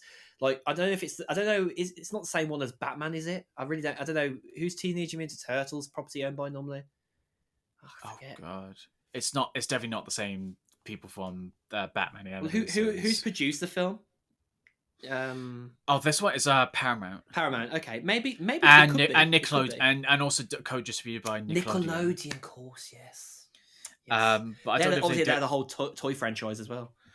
Yeah, that's it. I think the next one I'm not like super excited for this, but I'm interested, is the Gran Turismo. Yeah, film. I've seen that advertised around recently. Because I like the filmmaker Neil Blomkamp, which he hasn't made a good film in a bit, but I'm willing to give him a chance. Yeah, and I like the idea that I might watch on streaming though. When I heard they were going to make a Gran Turismo movie, I think like everybody else was like, "Really, you're going to make a movie based on a video game that is about racing? Like what?" I kind of get it, but then when I found out that it's based on a true story, that is based about a guy who was a huge Gran Turismo gamer that applied to the competition to actually drive the cars in the game, and he actually became one of the best like sort of drivers in whatever. So I thought, okay, so it is still like a video game adaptation, but it's not in the same traditional sense. It's not just doing it for the sake of it kind of thing. No, which you'd think it was. Imagine like Xbox just announces that they're going to do like a Forza Horizon or Forza Motorsport movie. Well, That'd be like, what? I think they're gonna probably wait until see how this one does first. So I mean, this is the start of like video game franchises really breaking into the film scene with like obviously the Super Mario movie did very well and it's grossing very well. So like, for Nintendo, they're definitely going to start doing like, you know, other movies like Zelda in the future. They're definitely going to do Zelda for sure. I mean, I still haven't watched the Super Mario movie. I feel this is like a bit of a meme at this point saying I haven't watched this film yet, but I know like from hearing statistics, hearing what people have said, I mean, the Peaches song definitely like hit the mainstream and could have won quite a lot of awards. I mean, Jack Black really does command it considering his heritage. That's it. And also you had the Last of Us on HBO that really made an impact, and it got a huge like loads of Emmy nominations recently. So this year probably has been the year that has proven movies can break it. Well, it's kind of like the same with the comic book hero. It's kind of like the same with the comic book movies. Like they're taking it seriously and just putting a lot more effort to it. It's kind of funny in a way that like movies and TV shows have been able to adapt books and comics better than games, which is very weird, you know.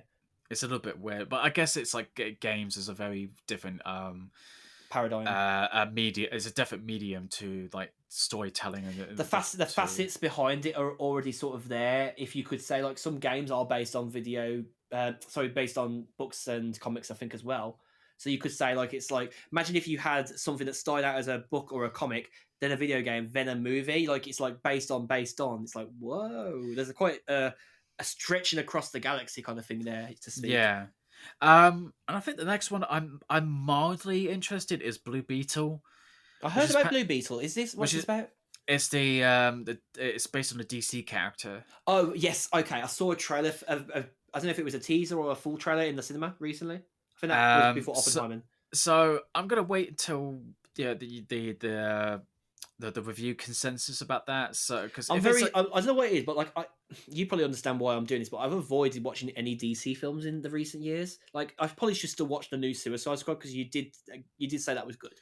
I really enjoyed that one, yeah. So yeah, maybe I do need to break into the DC stuff again. I feel like I kind of got burnt after like the Green Arrow TV show finished and a lot of the other stuff ended. It was all like very like self-aware and shit. Yeah, I did enjoy the Green Arrow TV show. Like that was, I feel like DC does better in TV somewhat. I don't know. Well, I mean, you got films like the Batman, and that of course, was solid. So isn't it funny how like the big parters of the Warner Brothers franchises, DC franchises, should I say? Sorry, that have worked the best. Like the mainstays, everyone loves Batman, but not everyone gets behind for the Flash. You know what I mean? Well, I think it was just the fact that you had the whole history of Ezra Miller being an absolute prick. Well, there is that too. Yes, of course. Out of movie effect in life, yeah. But I mean, there's a couple. There's a few. There's probably more on my list that I'm looking forward to. Yeah, you can always bet that Owen will have at least 2 or 3 films in his roster to come up, which is good for the chat about all this. Yeah, obviously, I'm not as much a moviegoer as you are, which is. And then of fine. course there's going to be and there's obviously of course like during the London Film Festival coming up soon, so there might be a few that I'm probably gonna watch. I'm like, oh, that looks interesting. I'll go watch that. And I would love to go to the London Film Festival. Like I know, obviously, it's normally a week-long thing, isn't it? Like it's normally like throughout the week. It's quite I think it's about a week or so long. I mean, if I can get to some of the ones that I'd like to get to at like the weekend, I'll definitely come up to London to do it with you. Yeah, they do. Obviously, the public can buy tickets. It's just for someone like me who's part that is a BFI membership that I can get them before they do. Yeah, and that's a discussion for an after podcast thing, definitely. That'd be interesting because, like, obviously, I saw you going and enjoying a lot of the films. Yes, even in like November, was it like you got to see Glass Onion early? That was I got to be there for the closing gala with the cast and the director. I must be honest, I was a little jealous that I had to wait until December to watch it, but it was worth it still. The film was fantastic. It was great. So could be worse, eh? But that's something that I would be interested in, and I think would give my film side a little bit more to go on. Definitely. That's it. But yeah, thank you very much, everybody, for joining us as always for the podcast. Definitely let this one ride out for a good 2.5 hours nearly, and I've really enjoyed it. I've been pestered by my parents to go and eat my food for dinner now, so that's fine. And obviously, since we started, it's got dark. Oh, that's fine. I got some frozen pizza I can cook up really quickly. So I got a pie and chips waiting for me, apparently. Oh, right. You know, I think that if there's one thing to take away from like trying to do a podcast is that like if you're doing it in family homes like we two are, like there's always going to be a text message or someone shouted up to you. You're never going to avoid it. I'm pretty lucky because I'm still it's still pretty. I got about 10 minutes before I have to feed the cat, so it's good timing actually. Pretty good timing. It's actually funny. We're on 2 hours and 28 minutes. It's now 9:18. The timing on that's a little bit like woo close, but yeah. Thank you very much as always for joining us for the podcast. If you've enjoyed it, please make sure to give it a rating on all the platforms, Apple Podcasts, Spotify. Give us 5 stars. We really appreciate if you can give us like a bit more than just the 5 stars. You know, tell us what you've enjoyed about the podcast. Like you like us talking about films. You know, us having our funny gags in it. You know, just being real people and having great fun talking about stuff like this that we love. Follow us on What's Up With Podcast on Instagram. We're not on Threads yet, but we might be at some point. We're both on Instagram and Threads at Mr. Josh Deakin and at Owen.Burkett. Yeah.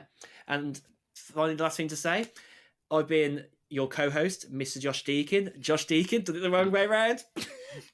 And your co-host, Owen Burkett. Yeah, we'll see you at the next episode and talk about more films, and yeah, that's it. Just going into great chats as friends as we do. Yeah. That's it. Until next time, take care, stay safe, and have fun in life. As much fun as we can while the world is boiling up. So. That's it, yeah. But yeah, take care, and we'll see you soon. Bye. See you there.